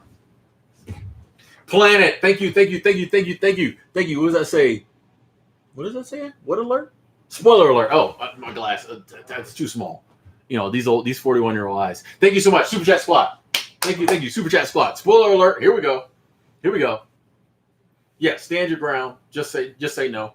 I grew up in the '80s, so I'm just say no was in my brain, not just to drugs. But it can be hard, J Super, but like I feel like that's one of those things that practice definitely helps. The more that first time in my head, no, but you get to a point where you're just like, nah, I'm good, not doing it. Nope, no. And like when you say no enough times and you realize like the world didn't end, people are still your friends, people got over it, I think it gets easier. Hey, Planet Pepe, back to back. Did you mean to do that? Back to back. Thank you. If that was a glitch, thanks. Thanks, YouTube.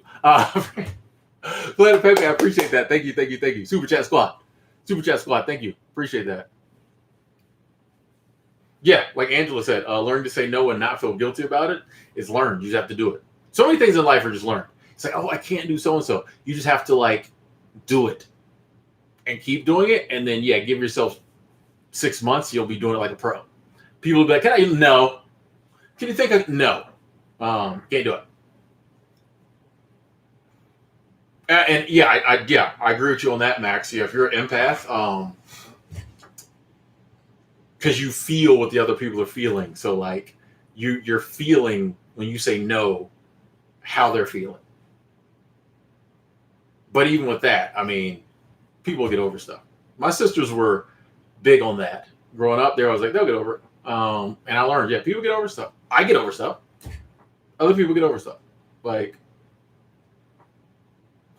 I have no idea. Hey, it's all good. That was a good mistake. I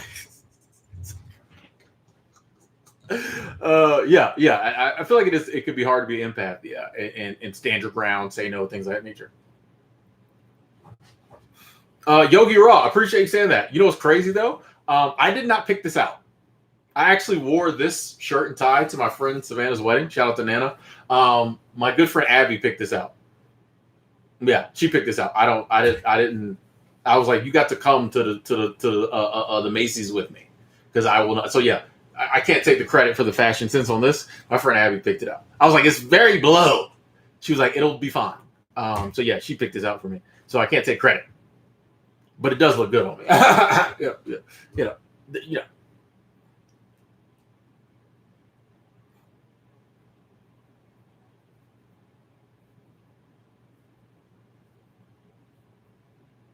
Free shot. Thank you. Appreciate that. Super Chat Squad. Another one. Thank you. Says, do you believe in the Great Resignation coming? What is it? I don't know what the Great Resignation is. What is that? Can you break that down? I would definitely want to answer, especially since you showed love. But I don't know what the Great Resignation is. Like, what does that mean? Yeah, this is a fly tie. Like this was a good. It's Tommy too. Not that is Tommy still hot? Is that a good name, bro? But yeah, actually, this tie. Part of the reason I was like, was that like it's like a $40 tie, but it's worth it. It's worth it. Part of the reason I have to keep wearing it every now and then. A little red. I think I like red more, Yogi. The cost of living compared to where I was at in Florida is way higher here. Now I was in like small towns, so the cost of living was very low in Florida. Bozeman is crazy. Bozeman has a high cost of living for Montana. Like Bozeman thinks it's like a way bigger city than it is, with a lot more to do. The cost of living is crazy high in Bozeman. Yeah. Hey, JJo 440. Thank you. Super Chat Squad. Thank you so much. It says, check out the business YouTube channel, Peak Value Man Explained. He elaborates on what an alpha male is in his Patreon video, Alpha Male Lessons. So many confused the meaning today. Do you do reactions? Check that out, people.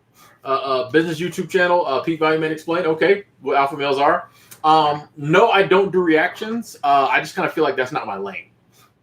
I'm very big on like staying in my lane, and I really feel like the motivational, lane is kind of my thing. Inspirational, motivational. I think that's my thing. So yeah, I don't do reactions because I feel like that would kind of maybe cheapen the brand a little bit. And there's so many people who do that much better than me. So yeah, I don't do reactions. Yeah. Oh, pre-shot. People quitting jobs in masses. That makes sense. The resignation. What did you ask? What do I believe in? Yeah, I definitely think that like it's happening. It's happening. I think it's a byproduct of the system. Like all things correct themselves. All things go to balance. So like this, the work situation we have set up now, has not worked for people so long that we're seeing it correcting itself. You know, like I think my parents' generation, the baby boomers, if you will, I think that was the last generation it worked for them. It's not working for my generation. Nobody has a pension. Nobody has retirement. Like we were sold like a bad bill of goods. You know what I mean? We were sold a dream that is not coming to fruition. And so I think, like two generations later, they're not taking it. I think a lot of this has to do with like the Gen Z kids and things like that. But I think even my generation, I think it's compounded because the young kids now are like not doing it, no. And people like me have been doing it for 20 years, and we're like, you know what I mean? Like we're at that point where it's like, am I going to keep slaving away until I'm 65 and get nothing? Because Social Security might not be there. Nobody's got any retirements. Your 401k can disappear. We all remember 2008. So I think a lot of my people my age are being like, not doing it. I'm 40. My life's halfway over. I want to go and like experience life and enjoy life. Some of us have some savings now. So we're like, you know what? I'm going to go live life on my own terms. And the people younger than us are like, oh, hell no. Mom ain't going back to work. I'm not going back to work. You know what I mean? So I think it's a byproduct of this failed work system that we've been dealing with. So yeah, I think it's gonna get worse.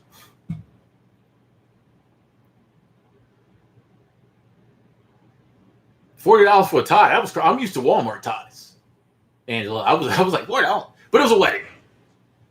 But I will say this: it's nothing compared to what I'm gonna spend at Abby's wedding. Oh, y'all! I'm telling y'all. That's part of the reason I did. Yeah, I may have to work all October on the temp job because I'm telling y'all gonna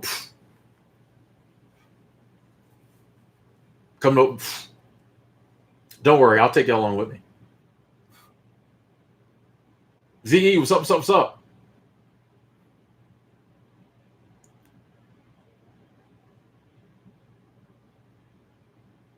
Hey, Yogi, that's what I'm always telling people. Like, there's no data that says death is going to be horrible.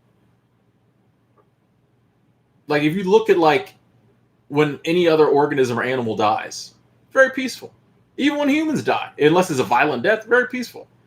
There's no data that says death is going to be horrible. Like, why are we so worried about it? Yeah, Max, things work themselves out. Elijah, I don't celebrate any holidays. So yeah, I don't celebrate any holidays, so I don't have a favorite holiday. That's a byproduct of like growing up a Jehovah's Witness. I just see like the hypocrisy and the contradictions in so many holidays. Like I don't celebrate none of them. Retired 2019. I would say San Diego. I've never been to San Diego, but a lot of people said it's cool. I'd say San Diego. I've been to LA. Was not a fan.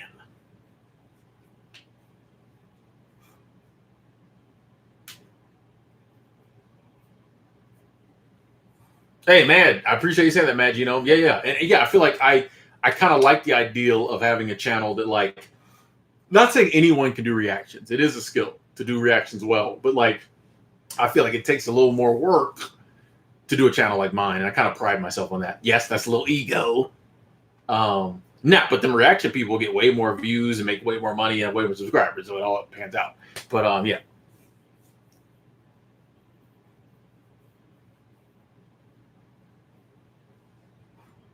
Yeah, Angela, nobody like this is something like that time just kind of like even for me, like I remember growing up, yeah, like there was pensions, there were retirements. That just disappeared one day. They sent out no memos, nothing. Like it just disappeared. I'm like, y'all don't like the reason you used to stay at a job 45 years was so that like once you retired, they kept paying you. Pension, retirement. That just went away one day. They just quietly took it away. But they still want you to stay at, a job forever and pay you peanuts. They took away pensions. They start paying less. This is what happens. Like all things in life go to balance. In this universe, on this planet, all things go to balance. There's bubbles, and then there's collapses, and things go to balance. And the more out of whack, the more steep the correction. So this job market is so out of whack, the system they've created for work, that it's going to be a crazy correction. This is what we're seeing now. There's jobs everywhere. I don't know how it is in other people's cities, but like here in Bozeman, it's insane. Jobs everywhere.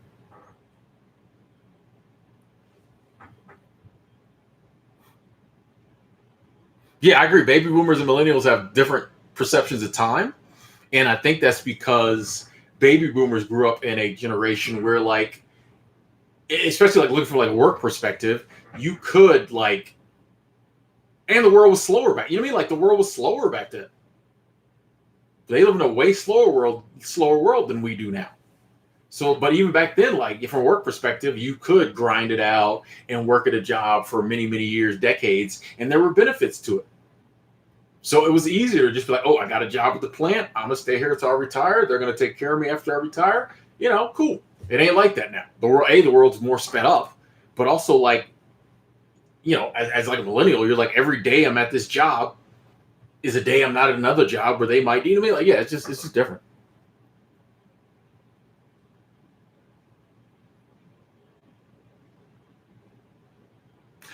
Jay Super, no, I'm not worried about the future.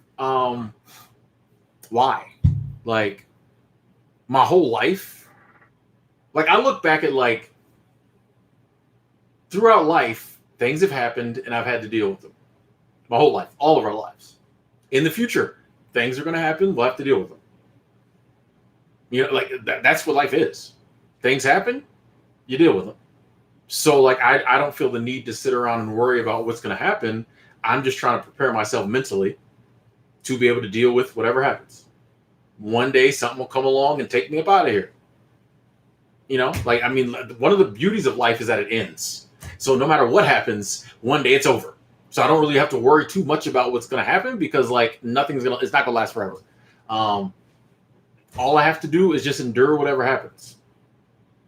I've been doing that for 41 years. I hope I get to do it for another 40, if not, whatever. But like, why? Like, what does like if worrying worked? I would say worry about the future, but it doesn't work. Like, when have you ever worried about something and it fixed it? Life was like, oh, Jay Super stayed up all night worrying about it. We're gonna take care of that traffic ticket. Like, what I mean? Like, worrying doesn't work. So why worry? Now we all worry on some level. It's just, programmed into us, but like, I really don't worry about the future like that. Like thoughts will pop in I'll say this. Thoughts will pop, worrisome thoughts will pop in my head and I just dismiss them. Oh, what about this? I'm like, dude, whatever. Like sitting here pondering this won't change anything. It's going to do what it's going to do. So yeah, that's why I try not to worry about, I don't worry about the future. Like it doesn't change anything. Brenda, thank you. Brenda, I appreciate that. Super chat squad. Brenda coming through with the continued support. Thank you. Love the sticker. Thank you, Brenda. Thank you. I like that. I like that hair color. That's a nice sticker. That's a hot sticker. Big healthy girl. Yes. Thank you, Brenda. I appreciate that. How are you doing? Hope you're good. Oh, and good morning. I didn't see your other comment. Sorry. Yeah, NS, health insurance is one that like so many people stay at jobs they hate because of health insurance. Like, trust me, I don't have health insurance now. I know how expensive it is to get it on your own. Hundreds of dollars a month. There needs to be fixed. That's one of the first things that needs to be fixed. Even retirement, pension, all that stuff, we can wait on that. But I think we need to fix healthcare immediately. In a country, and everyone around the world should have access to healthcare. Should be a human right. But definitely in a country like America, where there's so much wealth, we still got people scared to get sick. But there's other countries, not nearly as wealthy as ours, where universal healthcare. No one's scared to get sick. And they get sick less because they're not stressing about it. Anyway, that's my yeah. JJ440. Currently, I'm just doing my internet stuff for a living. Yeah, yeah. I don't want to ever have as long as I don't want to have a real job ever again. I'll do some gig stuff here and there, but like as far as like a real 9 to 5, I don't know.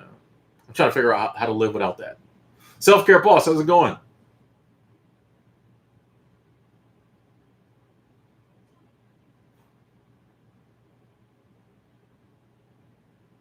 Hey, we're gonna just keep going, Yogi Raw. We're in the zone. We're just gonna keep going. Let's go. Let's go. Let's go. Accident safe. Yeah, and our minds tell us that worries work. Like we feel like we're actually solving something. Because like, oh, here's a problem. This might happen in the future. If I think about it long enough, I can figure out an answer. We rarely ever do. This is what we do. We worry up until time to make a decision, and then we make a snap judgment. That's what we do. Or we worry about stuff that never happens, so we never have to make a decision. Half the stuff we worry about never happens. So it's like, what's the point? Like, it's, and like, and when you can get to that place where you're just like, I'm not going to worry about it. What's going to happen is going to happen. As time progresses and you realize, hey, I'm not worried about stuff and nothing crazy bad is happening, it gets easier. Because like the letting go is the hard part. We hold on. Oh, I got to worry. I got to figure this. Once you just let go, it's like, what's going to happen is going to happen. And once you've said that for a while and nothing crazy bad happened, or things happen, you just dealt with them, it gets easier to do. Avon, what's up? What's up? What's up? Exactly, Nick. We can't let nothing steal our smile. Exactly. Dark Icon, you got a pension. Nice, that's nice. But yeah, then the lawmakers come in and mess around with the pensions. Like that. Yeah. Ben, yeah, I'm with you. I learned that years ago, Ben. I learned that years ago. After 7 years, it drops off your credit. I didn't pay a single ER bill from like the age of 22 to now. I just started paying like hospital bills like a couple of years ago. Before, I never paid any hospital bills, and there's only like one on my credit from 3 years ago, which I need to pay. But I got sick in LA. They're all gone. From my 20s when I was partying and I was in the hospital for alcohol poisoning all the time. All that stuff, never paid. Never paid. It's like, you want to work out a payment plan? I'm like, nope. Yeah, that stuff drops off your credit. And I don't feel bad about that. Like these days, I try to pay my bills. But I don't feel bad about that stuff in the past because it's overpriced. If ER visits were priced the way they should be, I'd pay them. Well, back in the day, I don't know. But like, you know what I mean? But they're overpriced. $300 for an aspirin, not doing it. Nope. Yeah, it drops off your credit. If you're even worried about your credit. It'll drop off your credit. Hey, sweet. How you doing? Oh, I don't want to butcher that last. I'm not even gonna say that last part. I don't want to butcher it. I don't. The last thing you want to do is butcher a word with. Never mind. Sweet. Sweet. Thank you.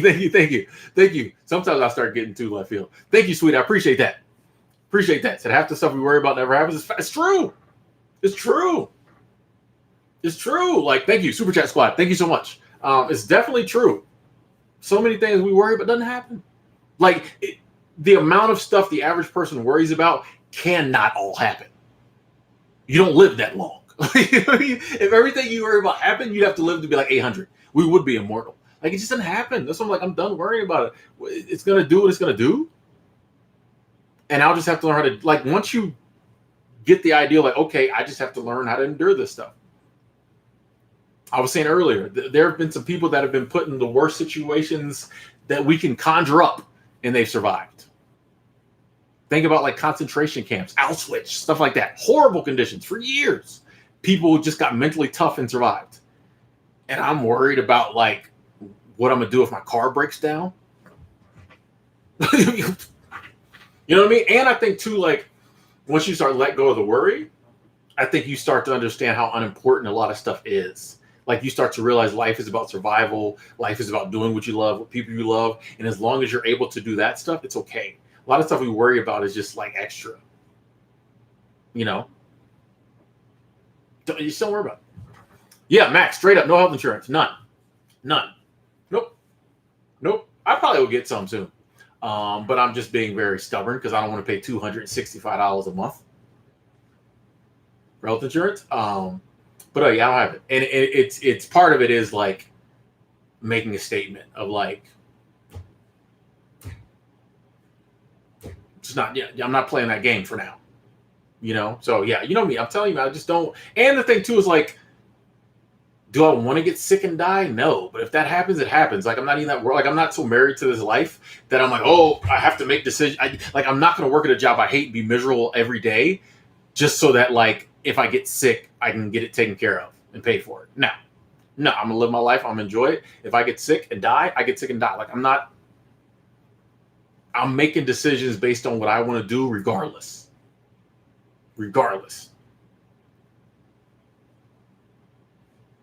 So I'm sure I'll probably get some soon, but right now we're not doing it.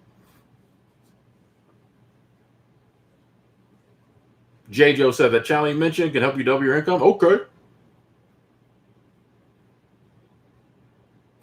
What got me started down? What path? Max, like the like my mindset. Is that the path? I don't know. Like I just started. I just started watching. I found myself. I said this in my last video. I found myself just like watching minimalism videos and simple living videos. I think something was wrong. Like I just knew something was off. And I just always liked YouTube, and I just found myself doing that stuff. I was already making videos at this point, but I was making videos about like comic books and other stuff, which is cool. But instead of just solely watching, like I used to come home and watch comic book videos all night. And then I'd go on eBay and buy the comic books I saw in the videos. But I found myself just watching like minimalism stuff and van living stuff and all that type of stuff. And I think that really helped to minimalism. I know played a huge part in me changing my life and changing my mindset, because like once I emptied my life of unnecessary possessions, that was a game changer. That was a huge game changer.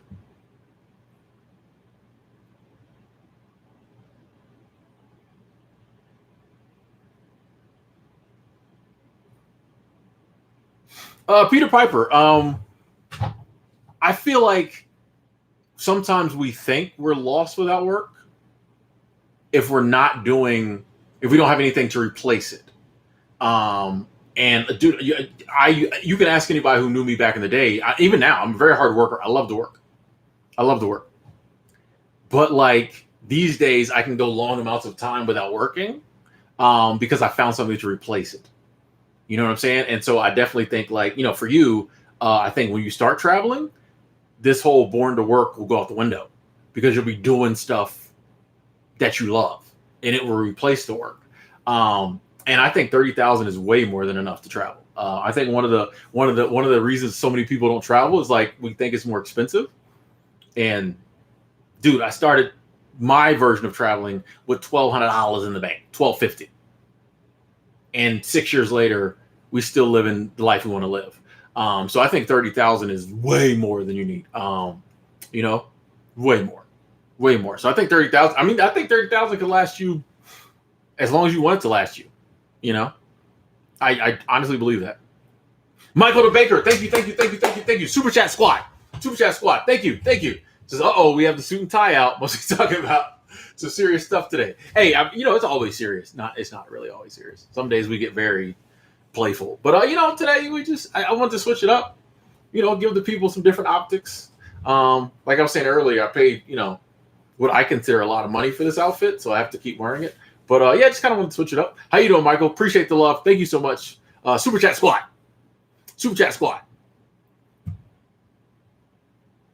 I'm behind on these comments. Sorry, folks. I gotta get caught up.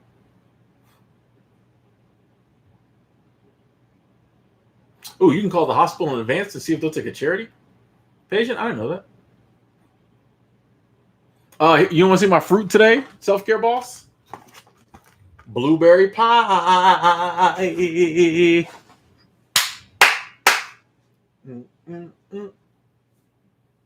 Oh, deep soulful sound. Stayed focused on money since the pandemic started. Invested heavily in crypto. Nice. Quit my matrix job. Nice. Started a sanitizer business. Let's go. Let's go. I definitely agree that in every crisis there is opportunity.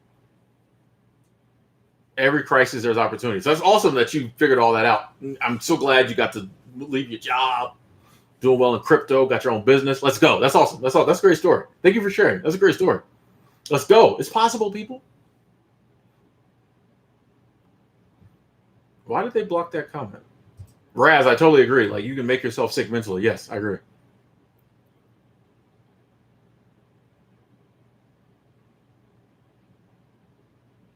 Hey, so much for Black Life. Thank you. Thank you. Thank you.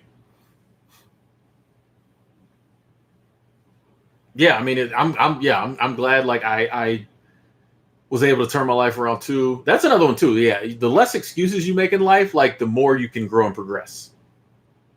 You know, I'm a big believer in that. Like, it's all my fault. I need to figure it out. What can I do to change this, as opposed to sitting around blah, blah, blah, blah. Yeah, yeah, definitely. Hey, Max, thank you, thank you, thank you. Super Chat Squad, thank you, thank you, thank you. Says thank you for opening my mind. It's all serious and it's not all serious. I like that.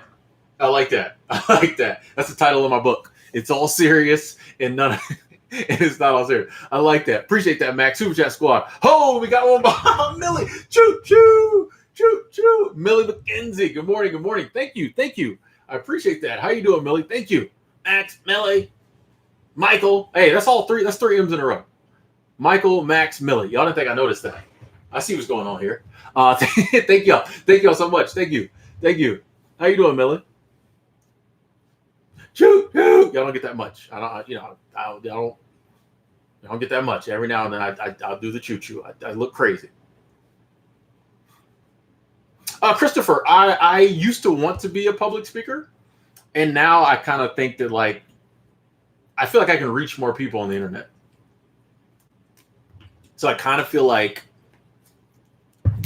what would be the point? I used to want to be a public speaker, and I did.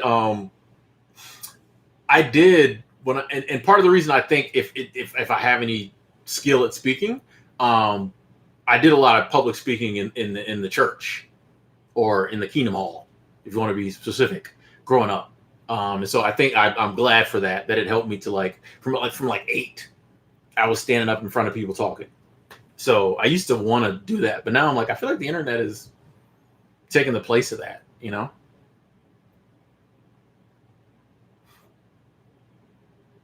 O says buy locally. Okay. Abe said, I'd rather sleep than work. Hey, do it. Do it. You got good company these days. You know, that's what everybody's doing it.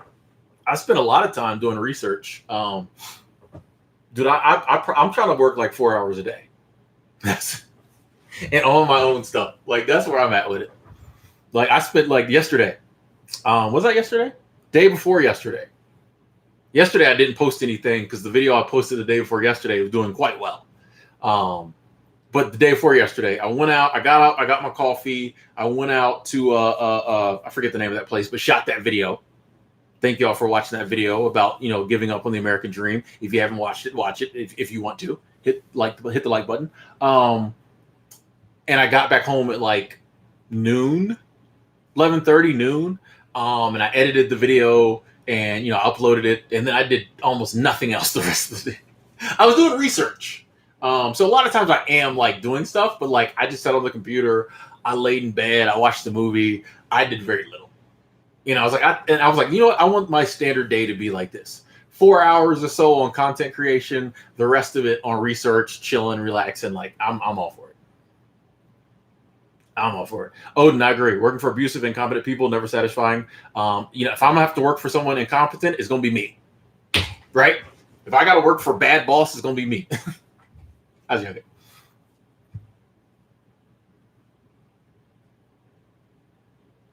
Living with less. You know, I'm always gonna feel like just giving up on it. You know, giving up all, and becoming a nomad is the move. I think it's more the move now than ever. You know, I think a lot of this stuff we're holding on to is going to be taken from us one way or the other in the future. I've said you can go back to when I was, I think the first time I said this and did a video about it, I was at Glacier. So that was 2017, maybe. And I was like, I think nomad, life, mobility is going to be what gets us through what's coming. And I know some people like, Tim, you've been saying this for years. Just because like something takes a while to get here doesn't mean like you're wrong about it. But I definitely think like going out and traveling, living a nomad life now while you can is awesome. And I think it might really be helpful in the coming years. BGMG said we ain't prepared for what's coming. I think we can get prepared. I think you can get mentally prepared for anything. Even if you don't know what it is, I think you can get mentally prepared. Yeah, Peter, you got to spread that good energy. I try to spend all my time around people with good energy. If people got bad energy, I don't rock with them. Like I need positive energy. Man, if people want to spend their money and resources going into space, I can't say it's a waste of money and resources for someone else. I think it's a flawed system where people have billions to do that and other people are starving. But we live in a system where some people have billions. And like, if they think it's worth it,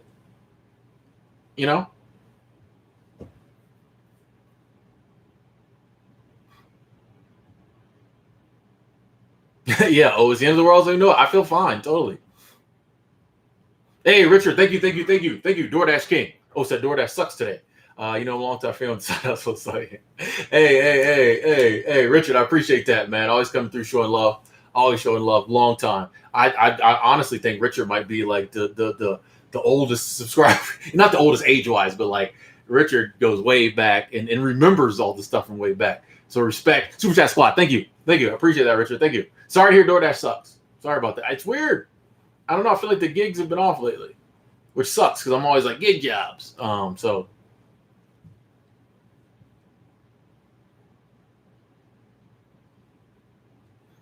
Self-care boss. I mean, like, I don't run into a lot of Jehovah's Witnesses. But I mean, every now and then I will. Yeah. LG throwing away a lot of stuff. Nice. Get rid of it. Dumpster. What does it say? Dumpster, donate, or dollars. Dollars, donate, or dumpster. Sell it, throw it away, or donate it. Marlon, appreciate you saying that. Thank you. Living with less. Yeah, I feel like now might really be a time to travel domestically. There are some people I see them on YouTube, still all over the world. If you're comfortable with that, cool. But I think for a lot of people, maybe like domestically is the move right now. But I do know there still are a lot of countries that are open. Someone like me, I ain't trying to deal with testing and like quarantining and all that. I'd much rather just travel in the U.S. right now and just save that other money for when I can travel internationally normally. But I definitely think there's a lot of things to see in whatever country you're in,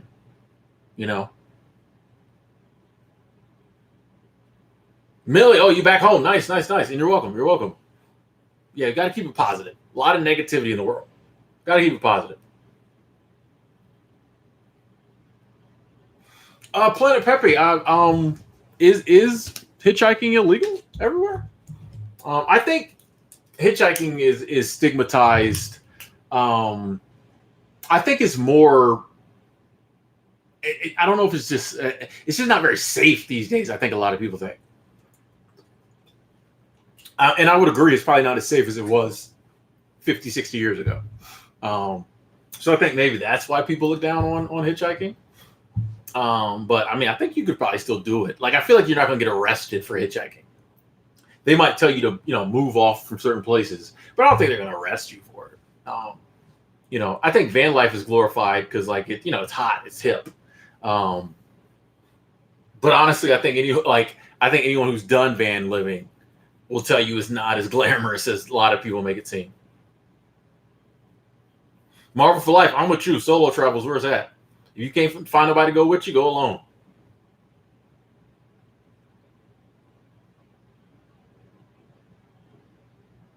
Hey, BGMG, no problem, man, no problem.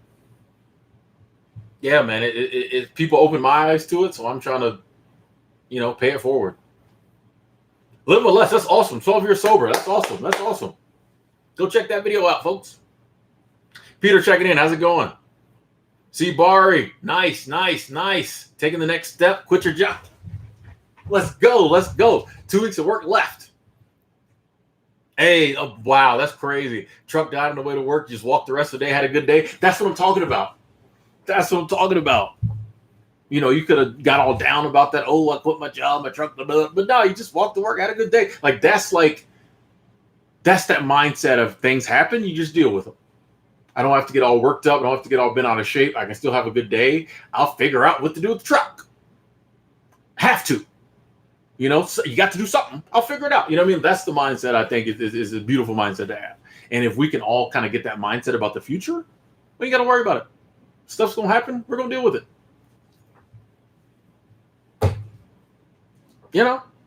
That's awesome. Peter, thank you. I appreciate that, Peter. What is SGD? Where are you at now? Peter B, is that like Singapore?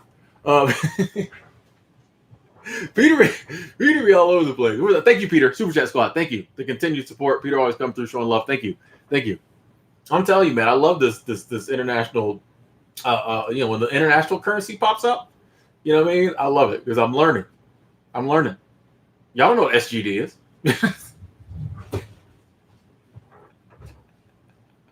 I'm learning. Laser Cole, I think plan Bs are good, I've been in some situations where I was glad I had a plan B. Went right to the CVS, got one. I'm joking. I was never that dude. These young boys, they keep plan B on deck. I was just like, well, I hope she don't call me. Okay, movie. See, that's when we trying to be serious. We got our suit, we got our tie on, our good shirt. We try to be serious. Paul, yeah, some of the rich van lifers kind of, they have the right to show their lifestyle. But yeah, sometimes I think, people need to know that's not going to be for everybody. Tired 2019, yeah, I agree. Solo travel is where it's at, man. Solo travel is where it's at. I've been saying I kind of want to do some traveling with other people because I've solo traveled so much. But yeah, I think solo travel is awesome. I love it. I've loved it. Jeffrey Thompson, I'm doing well. I'm blessed. I appreciate the positive vibes. I'm accepting them, sending them back to you. Hope you're well as well. Yes, that's a grammatically correct sentence somewhere. Grunka, what's up? How's it going? Glad you catch the stream. Lone Wolf Nomad said alternative living is not glamorous. Let's talk about it. I've been doing it for 5 years. The alternative is $1,200 a month for a one-bedroom apartment in Central Florida. Exactly. Yeah. It's. I feel like rents are getting so damn high that a lot of people being pushed into alternative living. And while they may appreciate some aspects of it, I think there's other aspects of it that are like, if apartments were $600 like they should be, I might have my apartment. You know what I mean? Yeah, I get it. Jess, you lost me a subscriber? Really? Oh, okay, I didn't see that, but I mean, we got 33,000 more. Sorry, just popping my collar a little bit.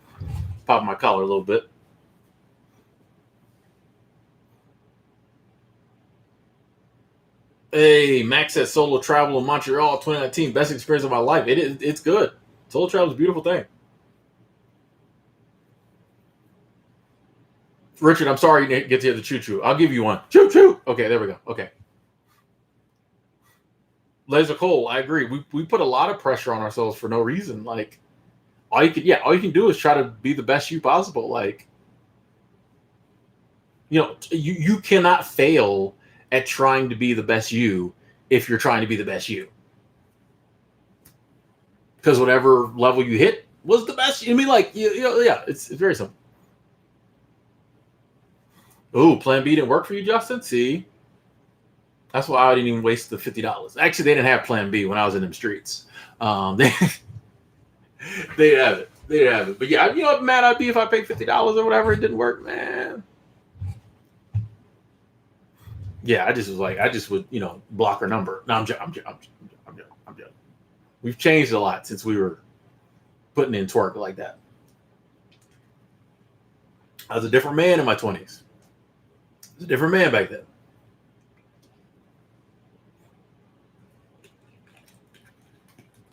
I've grown, and I'm proud of myself for growing. But we did have a lot of fun. And like I said, the only regrets I really have are situations where I hurt other people. The stuff I had to go through and deal with, on my own, I don't really regret. You know what I mean? Like it happens.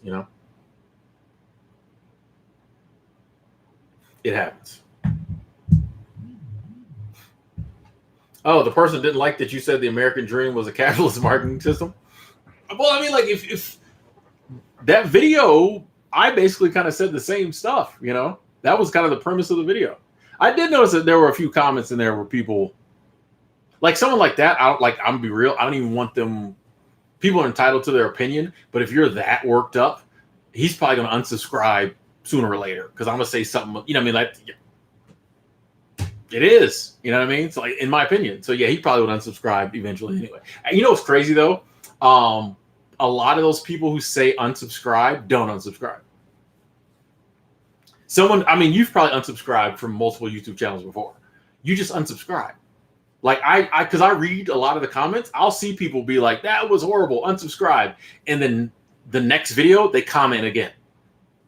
So like half those people that say unsubscribe, they're just trying to like get a rise out of you. They stick around because they like to like be that person who's like different and disagrees. So yeah, like I'm telling you, that's like I'm always saying about the thumbs downers, which I think they've kind of disappeared, which is crazy. I think because I was saying I liked them so much, they're like, this ain't fun. We'll go find somebody to thumbs down who doesn't like it. But like them thumbs downers stick around. They hate the videos. They make weird comments. They stick around. Tell you, people are weird. People are weird. Mad Genome, you came across a moonshine rig in the middle of the woods today? That's sketch. That's sketch. I tell you why I took one sip of moonshine and realized I should never let that touch my lips ever again. Yeah. I mean, some people.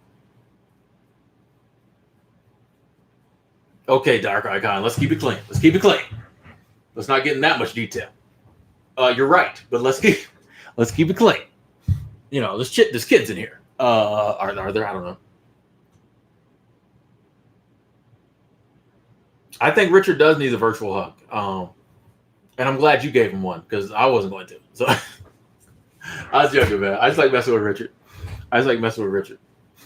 See, this is what happens when I get a little too crazy. People start talking about, people take it a step further. I wasn't referring to the hug. I was referring to the comment before that. See, this is what see, Tim, keep it classy. You start down that road, you open the door for other people to tell their stories. It's all good though. Hey, it's learning. I get way too much enjoyment out of these live streams. I'm telling you, man. I get way too much enjoyment.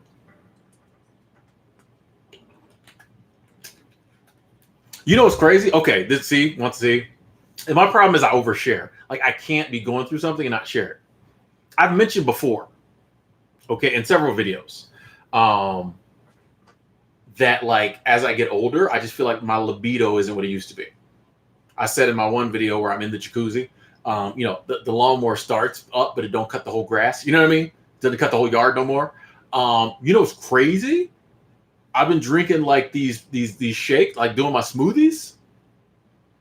I've been doing my smoothies with the mangoes and the blueberries and the oats and the spinach and one-time bananas, and the protein and the almond milk.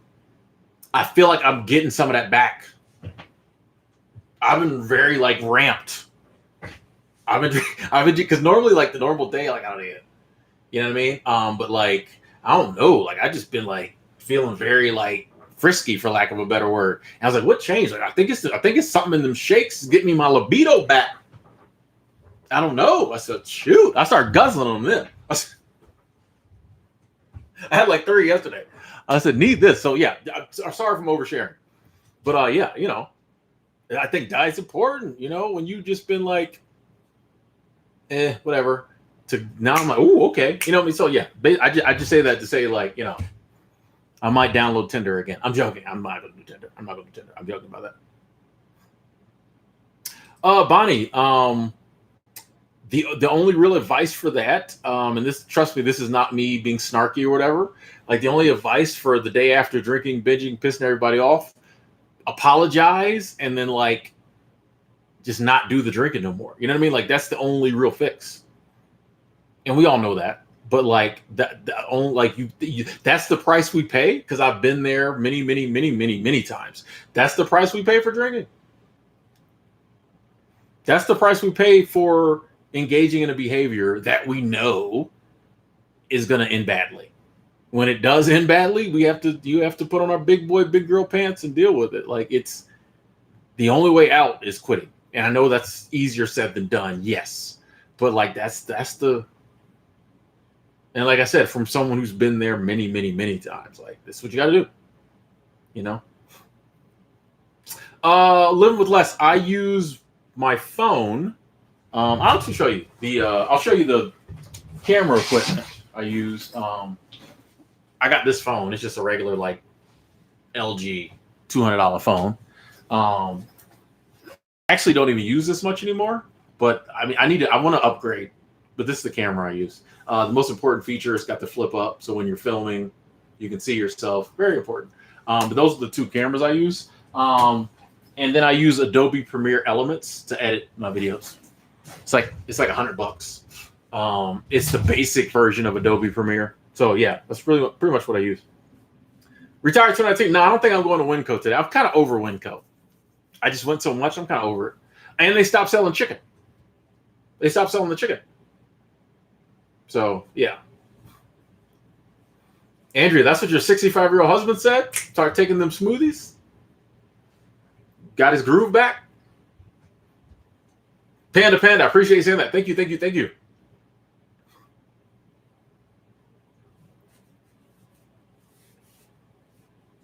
Live it. That's awesome. Heading to the YMCA of the Rockies. That's awesome. Yeah, man, I'm totally familiar with Mount Y. We call it Mount Y. Yeah, that's where I stayed every time. I was in at the Y was Mount Y. Mount Epsilon, Mount Y. Every time I was at the Y, MCA, I stayed in Mount Y. So yeah, I'm totally familiar with that. It's a cool dorm. Yeah. It's good. It's actually probably the nicest one. Yeah. Eric, no, I didn't look at Decentered Land. I'm looking at what is that game I just found? Synergy Sierra or something. There's one I just found before. I was actually looking at it before the stream. Because like I looked at Upland and I didn't really like it. So I was like, that Decentered one, if it's similar to Upland, I don't really want to. I don't know. So I didn't look into that. Justin, yeah, man. Drunk texting. Never good. I've been there. Eric, I think there might be a chicken shortage. That's why there's Winco's not selling chicken. I think so. There was a chicken wing shortage. I think that's over, but I think there's lots of little shortages going on that we're just not seeing the big picture. But I think, and people aren't really talking about them, but I think we'll start to see just all kinds of little stuff just disappearing. Yeah, Christopher, excuse me. Let me not shorten your name. Yeah, social media and drinking. Yeah, man, worst thing that ever happened to me was MySpace and Facebook when I was drinking. Bad. And then like my friends, you'd get drunk and like leave your MySpace or your Facebook up on the computer. Back when we used to get on all that stuff on our computer only. And they would my friends would drunk text for you or drunk message for you. If you left your MySpace logged in on their computer, they would send messages to all kinds of people. like, and pretend to be you. Yeah, my friends were crazy. My friends were great. Though every now and then it would work out because they would send some girl a weird message and she'd respond back like, "Ooh, I was waiting for you to talk to me." Every now and then, you know, 1 out of every 27 times it would work in your favor.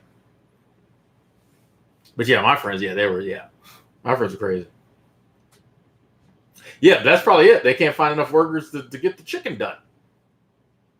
Can't find enough workers to. You know, one thing that here in Montana, hay is scarce because of the drought. Hay is scarce, so hay has gone up 4 times. Well, see, this was some of the research I was doing the other day. I looked it up.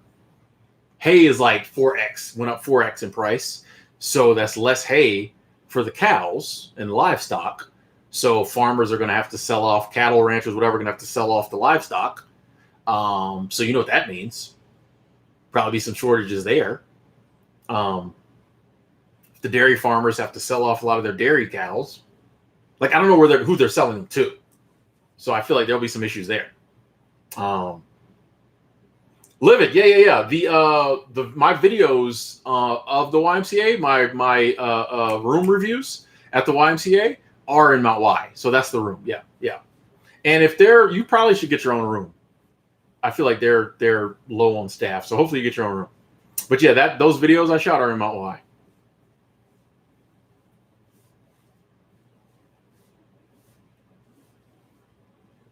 I definitely think if someone's sober for 10 months, they're happier. Definitely, yeah. Like, honestly, and I'm not selling nothing. I have no reason to lie. You get happier when you get sober. Like, that just shows the hold alcohol has over us that we even have to ask that question. I'm not saying that coming at you, but like the fact that we even have to ask that question shows us like the programming that has been put in place. Because like anyone who's quit will tell you, like, obviously you're happy you're sober. But like we just taught, oh, life's better drinking. It's not. Especially if you get drunk and do crazy stuff like, you know, me and Bonnie are talking about here. You know, like you're way happier. Way happier.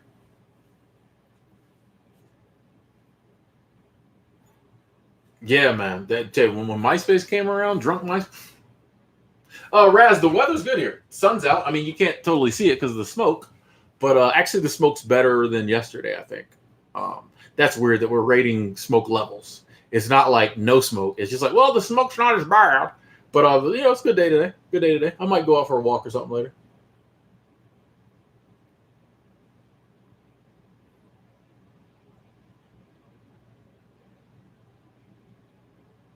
Yeah, Joseph, that's a good point. Like, you don't understand how unhappy you are a lot of times until you quit and you get happier.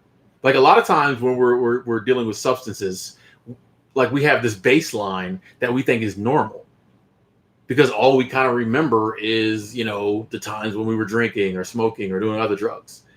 You have to let go of them to realize, oh, I can actually be this happy. But you get used to being this happy. You think that's normal. You let go of that substance, you realize how unhappy it's making you. But you have to do it to realize it. So like, that's another reason I guess people ask the question. But like, yeah, way happier. That's why, like, when people ask me would I ever drink again, I'm always like, no. Like, there's no benefit. What about on special? Like, there's no reason I would ever drink again because my life is so much better sober. It's like if you had a crappy job and you found a better job. And someone was like, would you ever go back to the crappy job? Like, no. Like, why would I?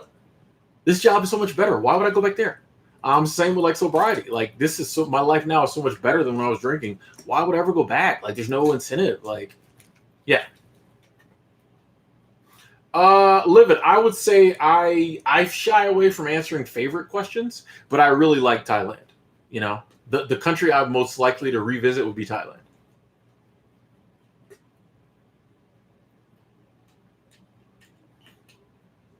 Christopher, yeah, people are super friendly in Montana. Yeah, super friendly. Like, it's very friendly people. I just think it's less populated. Where I live in Bozeman, there's so much nature. I just think stuff like that makes you happier. You know, there's not a lot of traffic. You go 10 minutes, you're at a night. Like, there's parks all over town. There's literally parks, nature everywhere. I just think it's hard to be in a bad mood in a place where like you can see the mountains and there's lakes and rivers, and Yellowstone's 2 hours down the road. Like it's just, yeah. People are super friendly here.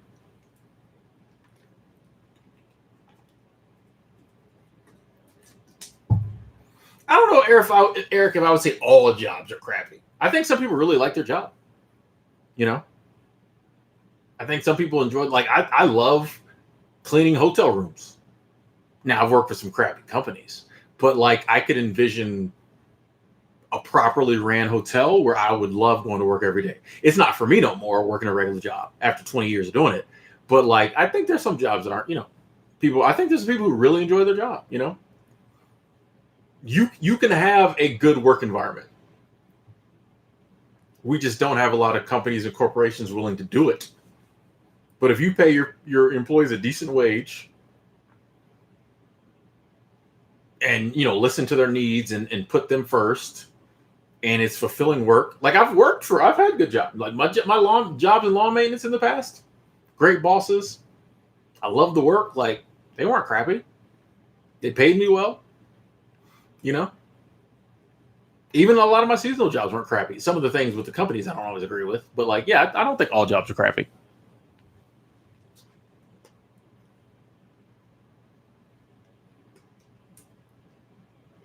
Yeah, I do agree though. Most companies, like we live in a capitalist society, so they have to place profits over people. Like that's the name of the game.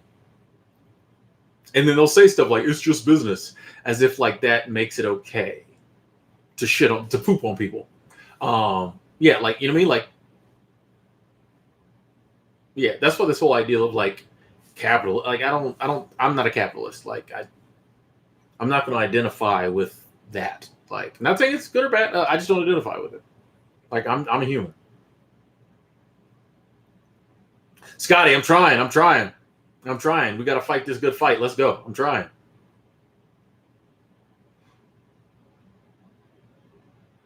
So much negativity. So many people, and like part of the reason is like I know that like I personally feel that like the more love and positivity we spread, the happier people get. Like there's a lot of people who are just down, and if they just had some positivity and more love in their life, they could be good. You know what I mean? I just hate the ideal of people living decent lives, but they're just so caught up in the negativity that's no fault of their own, that they just don't understand like how beautiful their life could be. Like I just want to help people like that, like come on, like we don't have to be down. Life is amazing. It is what it should be. Yes, there will be days and things that happen that aren't amazing to us. Some days it's harder to smile than others. Some days it's harder to laugh than others. But like you can. It's just. And sometimes it takes work. Max said it can be hard to get out of ingratitude. Hey, the fix for that? More gratitude. Let's go. It's not always easy, but it's worth it. Like sobriety. Definitely not easy, but worth it. You know what I mean?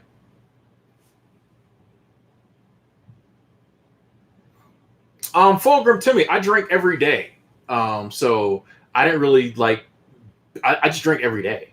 Every now and then I might stop for like a day or two if I felt I was getting real jittery.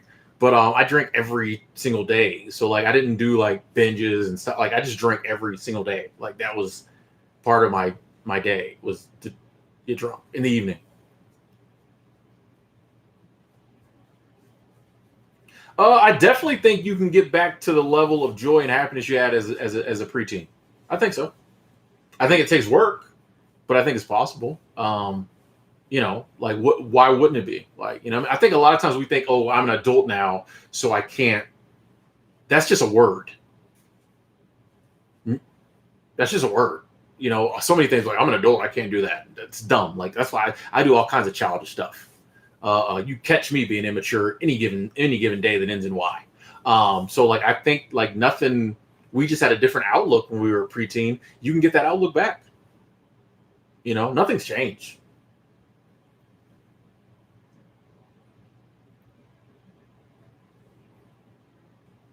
That's a good point too. Yeah, Joseph, you like on both ends of the spectrum. That's why I try to always stay positive. you never know how something you say is gonna affect people. So I'm like, I'm pretty sure if I keep it positive, it's gonna affect them positively.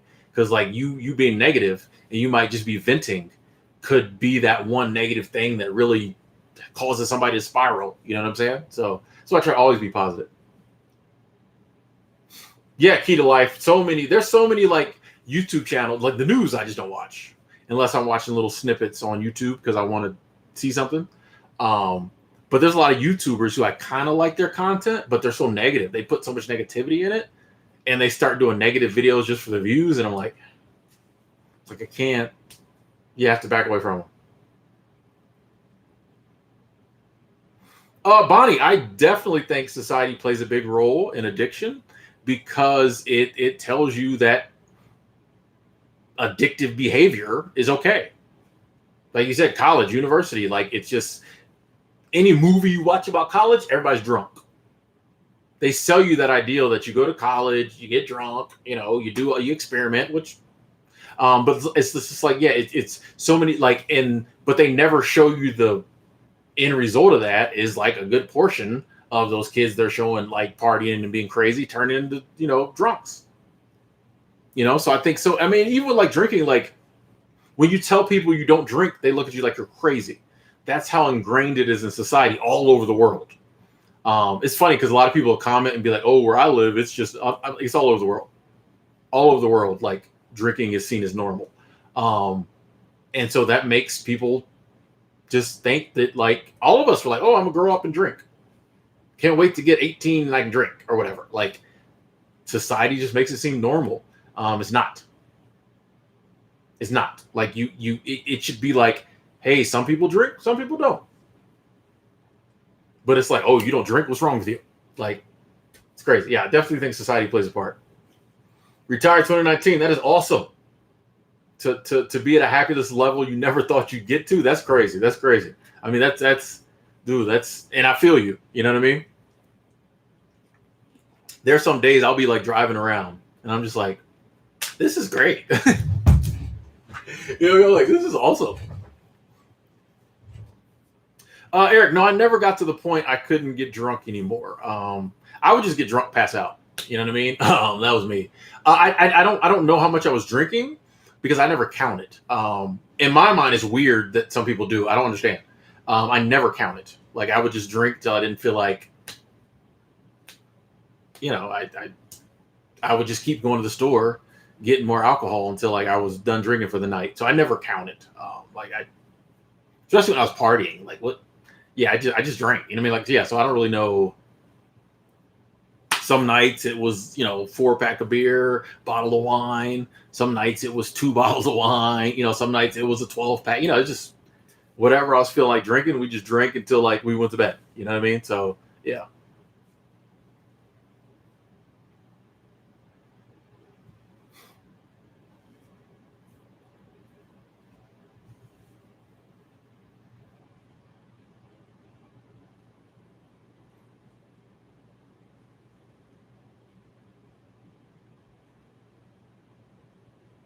How's it going, Mildred?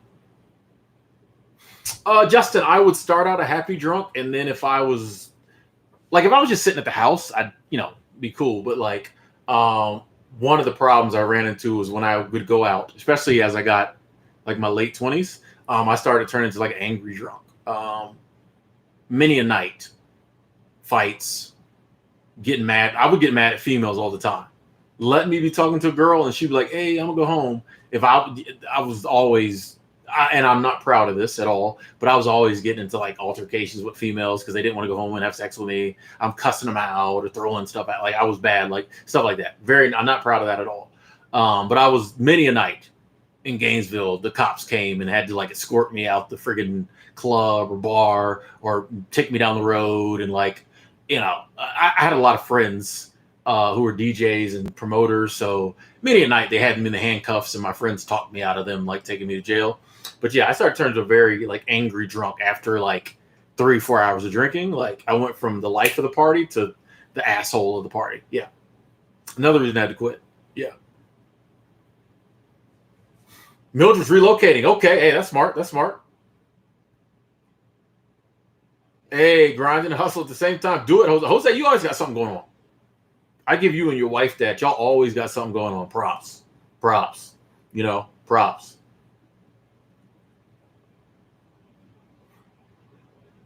Fulgrim Timmy will get emotional, try to psychoanalyze people. Oh, use that person. Use that. that can get annoying too. Yeah.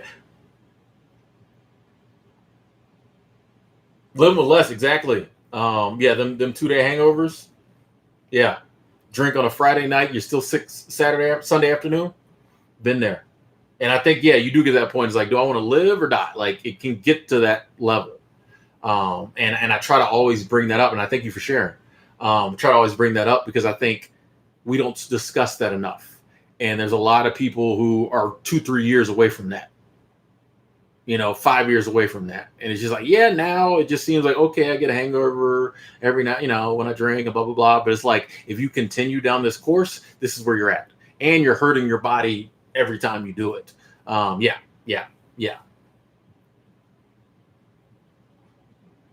Hey, hang on like 2 seconds, folks. Once I crack the seal, I got to keep up.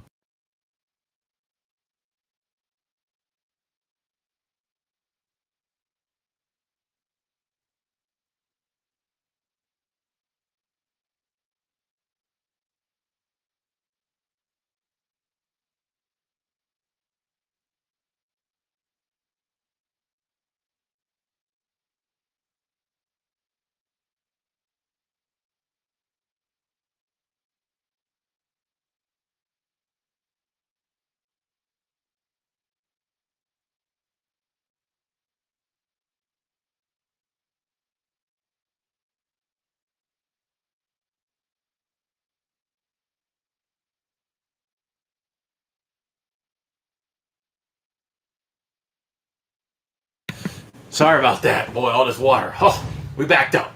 We backed up. Yeah, you're welcome, Angela. It's kind of therapeutic to admit my fault. Some of them, I'm like, like that one, I'm like, I don't want people to think I was out here. Yeah, but it was true. It's what I was doing. Key to life. Most people, a lot of the people you're going to run into in Thailand that you're going to interact with and have to speak to, most of them know low English. So like when you go in shops and stores and your Uber driver or your tuk driver, most of those people deal with tourists so much that they know a little English or they know like the English words they need to know to do what you need to do. So yeah, a lot of people in Thailand know English. So like there never was a time in Thailand where like I was in a situation and like language was a problem. Like I actually had worse times in Mexico with language than I did in Thailand. Cause like, yeah, I mean, that's like the universal, like every tourist who comes to Thailand kind of knows English. So like, yeah, it's kind of the universal tourism language. So like everybody kind of speaks it, like, yeah.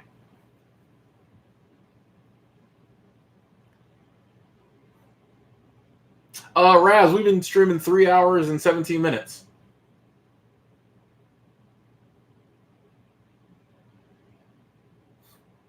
Oh, Rui, we're talking about all kinds of things. We all over the place. Yeah, the thumbs up are looking juicy today. 217. That might be like the most I've ever seen. And we've consistently stayed over 100 people in the chat. Hey, man. Shout out to y'all. Thank y'all. The numbers are looking good. YouTube just sent me a message that said my views are up. So that's awesome. I gotta tap in and see what they're talking about. But yeah, that's awesome. Thank y'all. Jess, are they gonna extend the moratorium? I thought I saw AOC saying they were gonna try to extend it. Don't jump on me, people. I've said before, I think AOC is a beautiful creature. I don't get into politics, so I don't care. But I do. She's like the only politician I follow on like Instagram. So every now and then her stuff pops up, and I look because I think she's gorgeous, and I think she hasn't totally been corrupted by the system. So I think she's a cool person. But like, don't jump on me. We don't need to take it political. I'm just asking about the eviction moratorium. If they get somebody hot over on the right, I'll follow her too. Somebody's gonna tell me, oh, so and so from Nebraska is hot. Follow her. I'll do it. Okay. Yeah, body language and pointing go a long way too. When you're like, I would, if you're thinking of traveling somewhere internationally, I wouldn't worry about the language. People speak English everywhere. If you speak English, people speak English everywhere. And at the end of the day, you're always going to run into people wanting to like. We get the ideal that like people just sit around and think about like robbing and kidnapping tourists. No, most 99.9% of people are happy to see tourists because it means money. And so they're always happy to like people in general, are just always happy to help people. I mean, you imagine if you saw somebody in your country who obviously wasn't from here and they look lost, you'd want to help them. You know, they're looking for the Walmart. You want to help. You know what I mean? Like, so it's the same when you go to other countries. Like, you'll pretty much always be able to find somebody who will want to help you if you have a question. And yeah, between pointing and Google Translate and like, you can usually communicate. I would never let the language barrier stop you from going somewhere.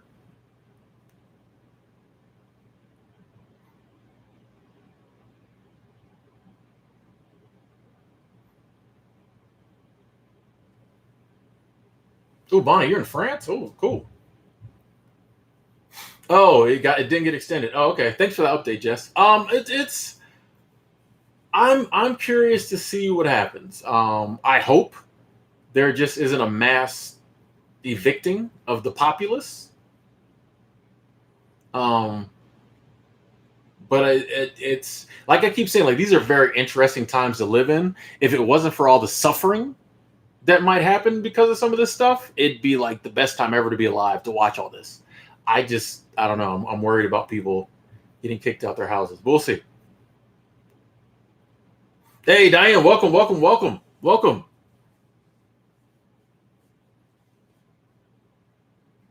Yes, they are very polite in Thailand. That was one thing I appreciate. They were very polite, very polite. I don't know if there's work. There's probably not work there now. I shouldn't have laughed at that. I feel like a lot of countries that deal with that tourism is one of their biggest economies are hurting right now, which is crazy. That's what I'm trying to. I'm ready to go back. I'm trying to spend some of these American dollars in Thailand. I'm gonna wait for the. Anytime I talk about Thailand too long, somebody has to say something about like prostitutes. So I'm waiting for that comment. Actually, no, we got a good crowd today. We may not have any of that.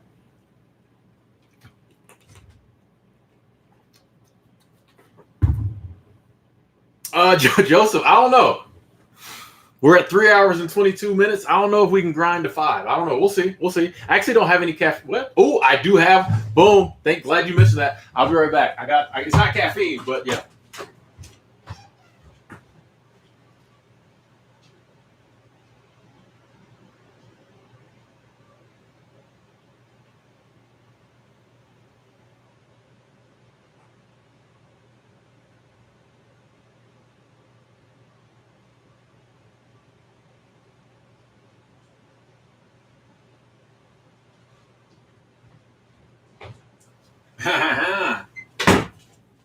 Got some more aloe vera. This always gives me a little energies.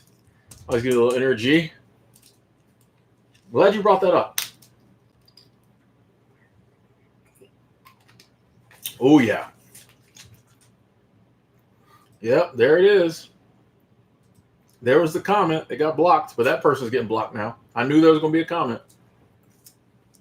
I just think it's disrespectful to like boil a whole country down to like one thing. That's why it always gets on my nerves when people say that about Thailand. Anyway, best way to get employed these days: walk in any store, any building, any business, and just be like, "I want a job." Probably the worst thing that happened, Fulgrim Timmy, was when I cheated on my girlfriend. That's probably the worst thing that happened because like that impacted her life so much. It ruined a relationship. You know what I mean? And that was a big deal to me too, obviously. But like, yeah, I'd probably say that's the worst thing. I got drunk and cheated. So yeah, that was bad. That was bad. You know, we still pay for that one to this day. You know, so I've forgiven myself for it, but we still pay for it. You know. Oh, we're holding off on the eating, Angela. We're good. We're good about not eating. That's probably not good for me, but I can go a long time without eating. That's kind of my superpower. Like I don't. I can go a long time without eating. Ray checking in. How's it going? Oh yeah. Walking the line. I did coach. I couldn't afford the roomettes. I did coach. Yeah. And business. I don't think one of them had business class, and like the other one, I think it was more than I wanted to pay. Yeah.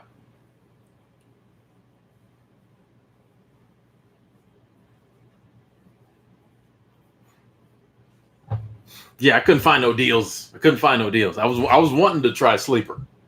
But yeah, they was wanting entirely too much money. You know, it was 150 for coach. It was like 600 for the room.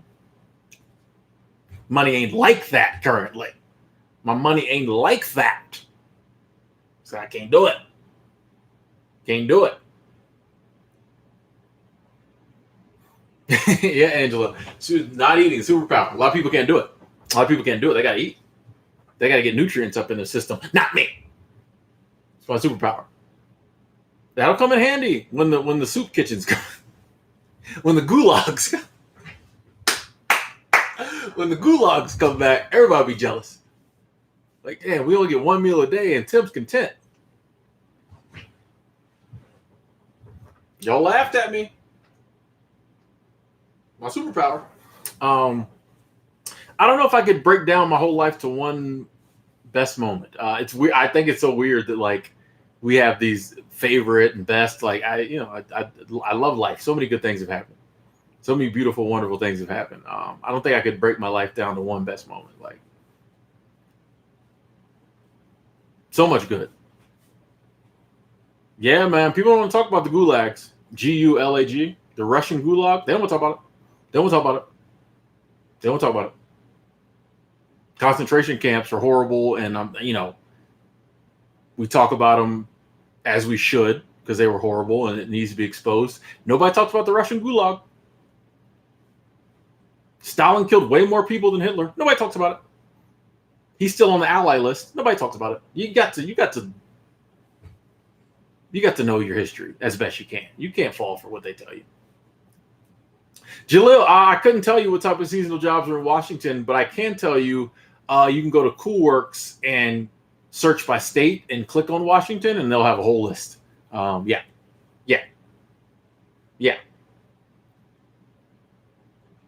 Walking the line, I'm tall and coach is doable. Yeah. And it differs on different trains, but I never have a problem. Like, yeah, I'm 6'4", so yeah, and the seats lean back. Yeah, seats lean back. Yeah.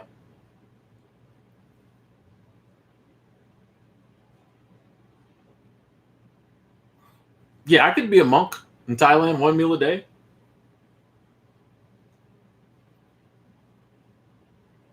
World War II history is very interesting. Like especially when you delve into like real World War II history and not like this like Americanized version they give us in school. When you delve into like real American history. Did you know? Did I mention this before? There's a Nazi buried in Arlington. That's all I'm gonna say.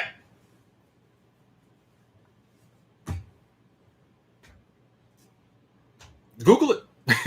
Google it. Tell you, there's a Nazi buried in Arlington. Anyway, moving on. Some individual. That's awesome. The 50 days clean and sober. The depression, anxiety is not awesome. I will say that I think if you keep going, the depression, anxiety will subside. These are those rough days where, you know what I mean? Like you're at that, like, these are the hardest days I feel.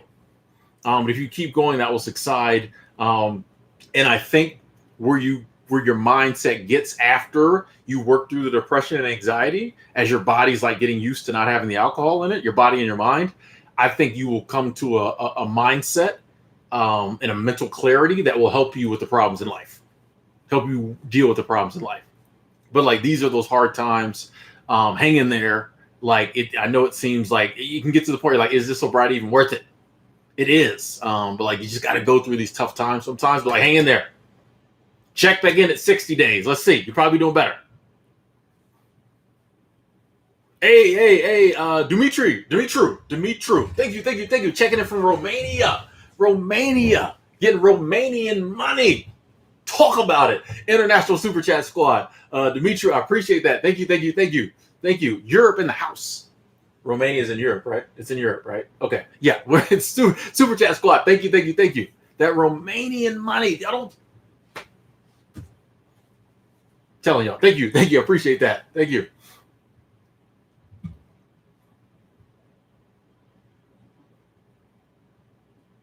Hey, I like that analogy, Joseph.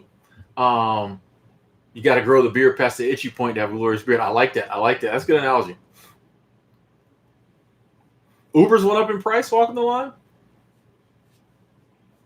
I know, yeah. When I was in my trip last month, it was kind of pricey. I just thought that was the normal prices for the Marius.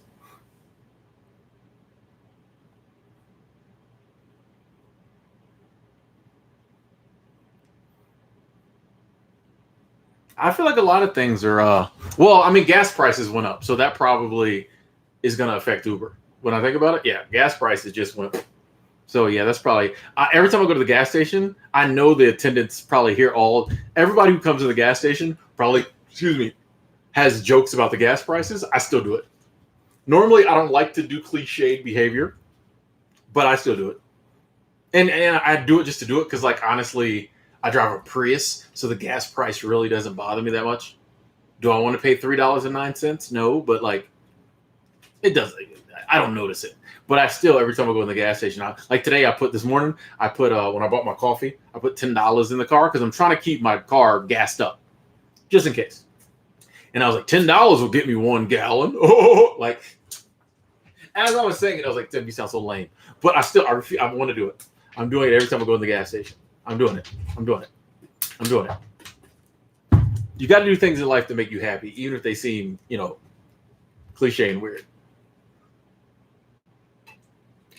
I got to look at these Uber prices, especially when I'm trying to go to California or somewhere next month. I got to look at these Uber prices. But yeah, I'm sure the gas prices have something to do with it. The fact that they can't find Uber drivers. Nobody wants to drive an Uber. Nobody wants to work. Like, that's what I'm saying. Like, I keep being like, oh, nobody wants to work. It's great. It's going to start affecting me more and more. And I'm like, dang, why nobody want to work? I'm going to try to get an Uber. There won't be one. I'm like, nobody wants to make money? I already know it.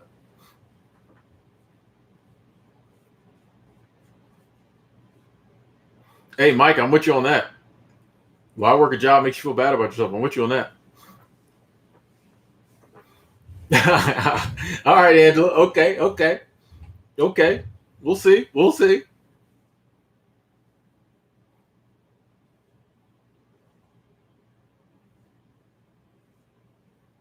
Gas was $5 in 2000. Yeah, gas goes up, but yeah, yeah. We'll see what this inflation does. We'll see.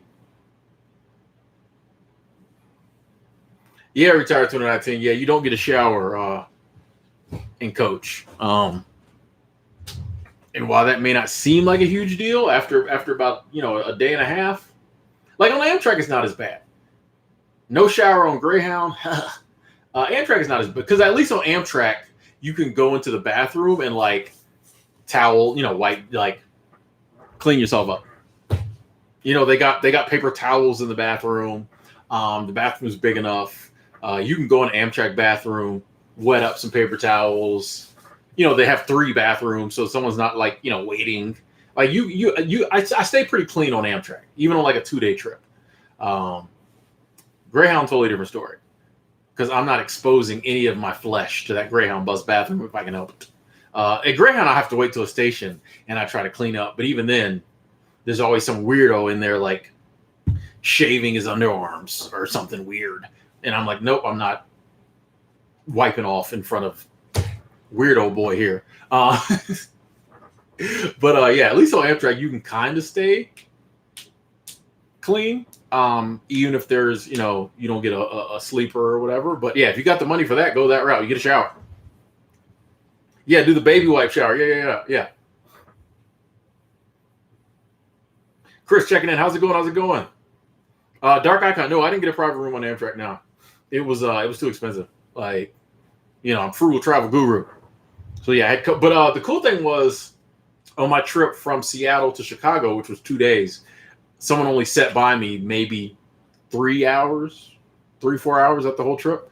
So for 44 hours, I sat by myself. So that was cool. From Chicago to Washington, D.C., there was somebody sitting by me the whole time, but that was only 24 hours. So,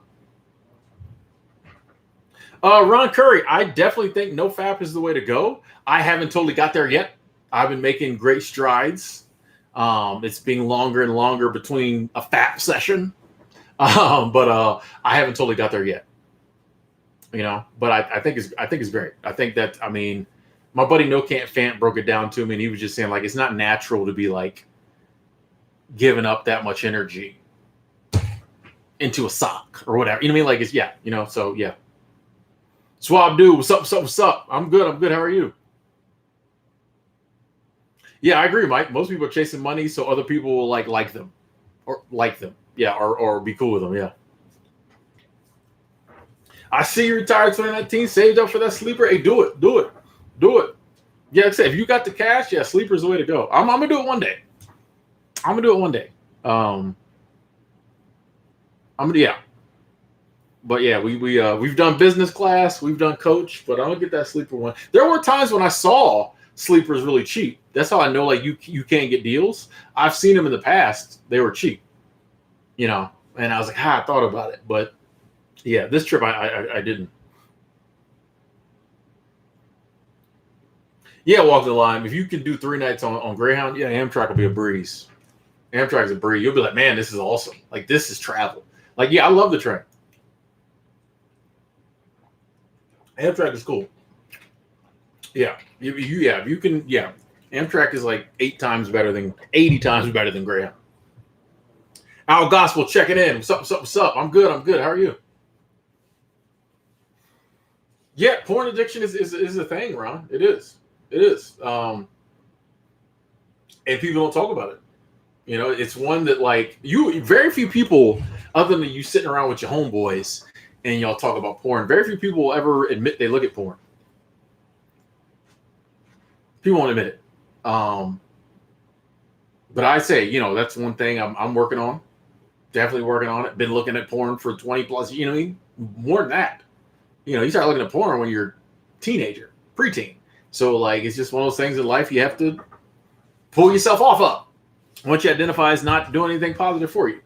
And yeah, there is so much guilt associated with it. You know what I mean? But we still, it's just, but I think it's one of those things, if we talked about it more, we could help each other more. But, like, people don't, it's still everybody does it, but nobody wants to talk about it. And those are always the worst things. Those are always the worst things. And also, porn is one of those things, like with drinking, there's a lot of people who don't see anything wrong with it. And there's nothing, if you don't see anything wrong with it, cool. But, like, a lot of times you're like, man, I'm trying to stop. People are like, what's wrong with you? That's natural. So it's another one of those things that people try to talk you into, like, continuing to do. But yeah, I mean, if you anything in life you identify as not healthy for you anymore, let go of it. Yeah, you can be addicted to anything. Food's definitely another one, and that's one too that, like, people don't talk about. Or if you guys say, man, I think I need to switch up my eating habits. Why? I don't know. People are weird.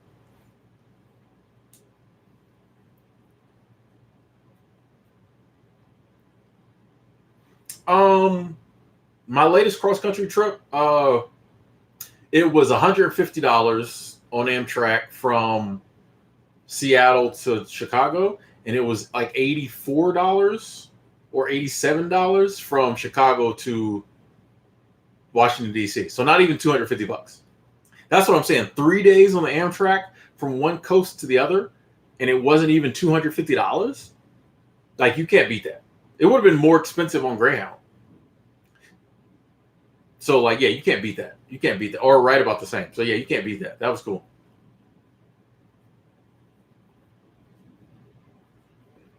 Oh, Ron, no problem, man. Like, I'm always gonna speak truth. Like, it's because I know there's people out there who, like, are struggling with that, and I know it's probably good to hear other people are, you know. Justin, I if you're truly addicted to something, I think that means it's got to an unhealthy place. Now, if you like enjoy doing something that may not be as the healthiest thing for you, but you're not addicted, that's different. But once you become like addicted, I think there's a problem. I don't think it's okay. There's lots of people who drink and they're not drunks. They're not addicted. Fine. That's when you never hear me tell people not to drink. Whatever, Is it poison? Is it messing your body up a little every time you drink? Yeah, but like a lot of people have, a drink here and there, no problem. That's not addiction. But like when you're someone like me who had to drink every single day and it was ruining my life, I think if you're genuinely addicted to something, it's always a problem. Like Instagram addiction, yeah, that's the thing. I bought my tickets maybe a month in advance. That was a trip that I decided pretty quickly to go on, so maybe a month in advance, maybe a month in advance. A lot of times I'll do stuff like 3 months in advance. Yeah, that one was maybe like a month in advance. Internet addiction's another big one.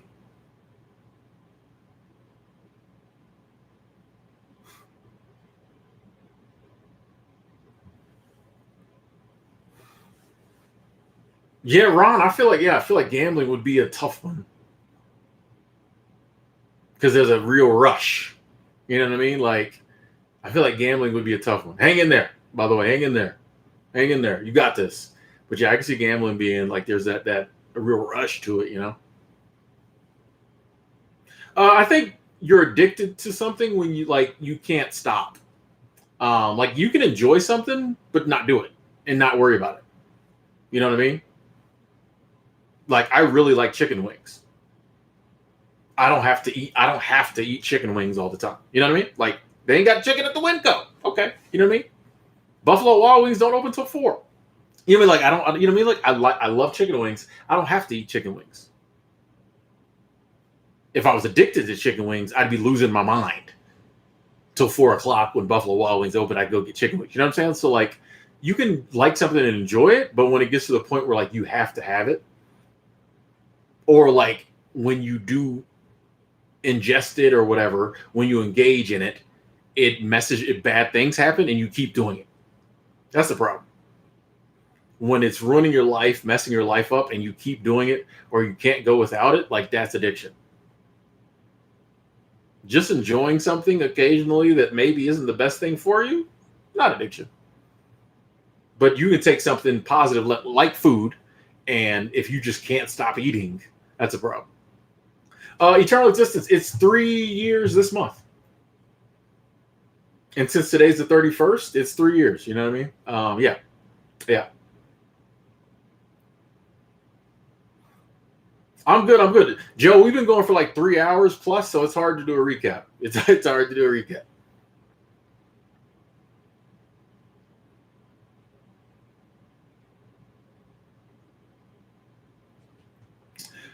Mike, I don't know if I could 100% agree with that.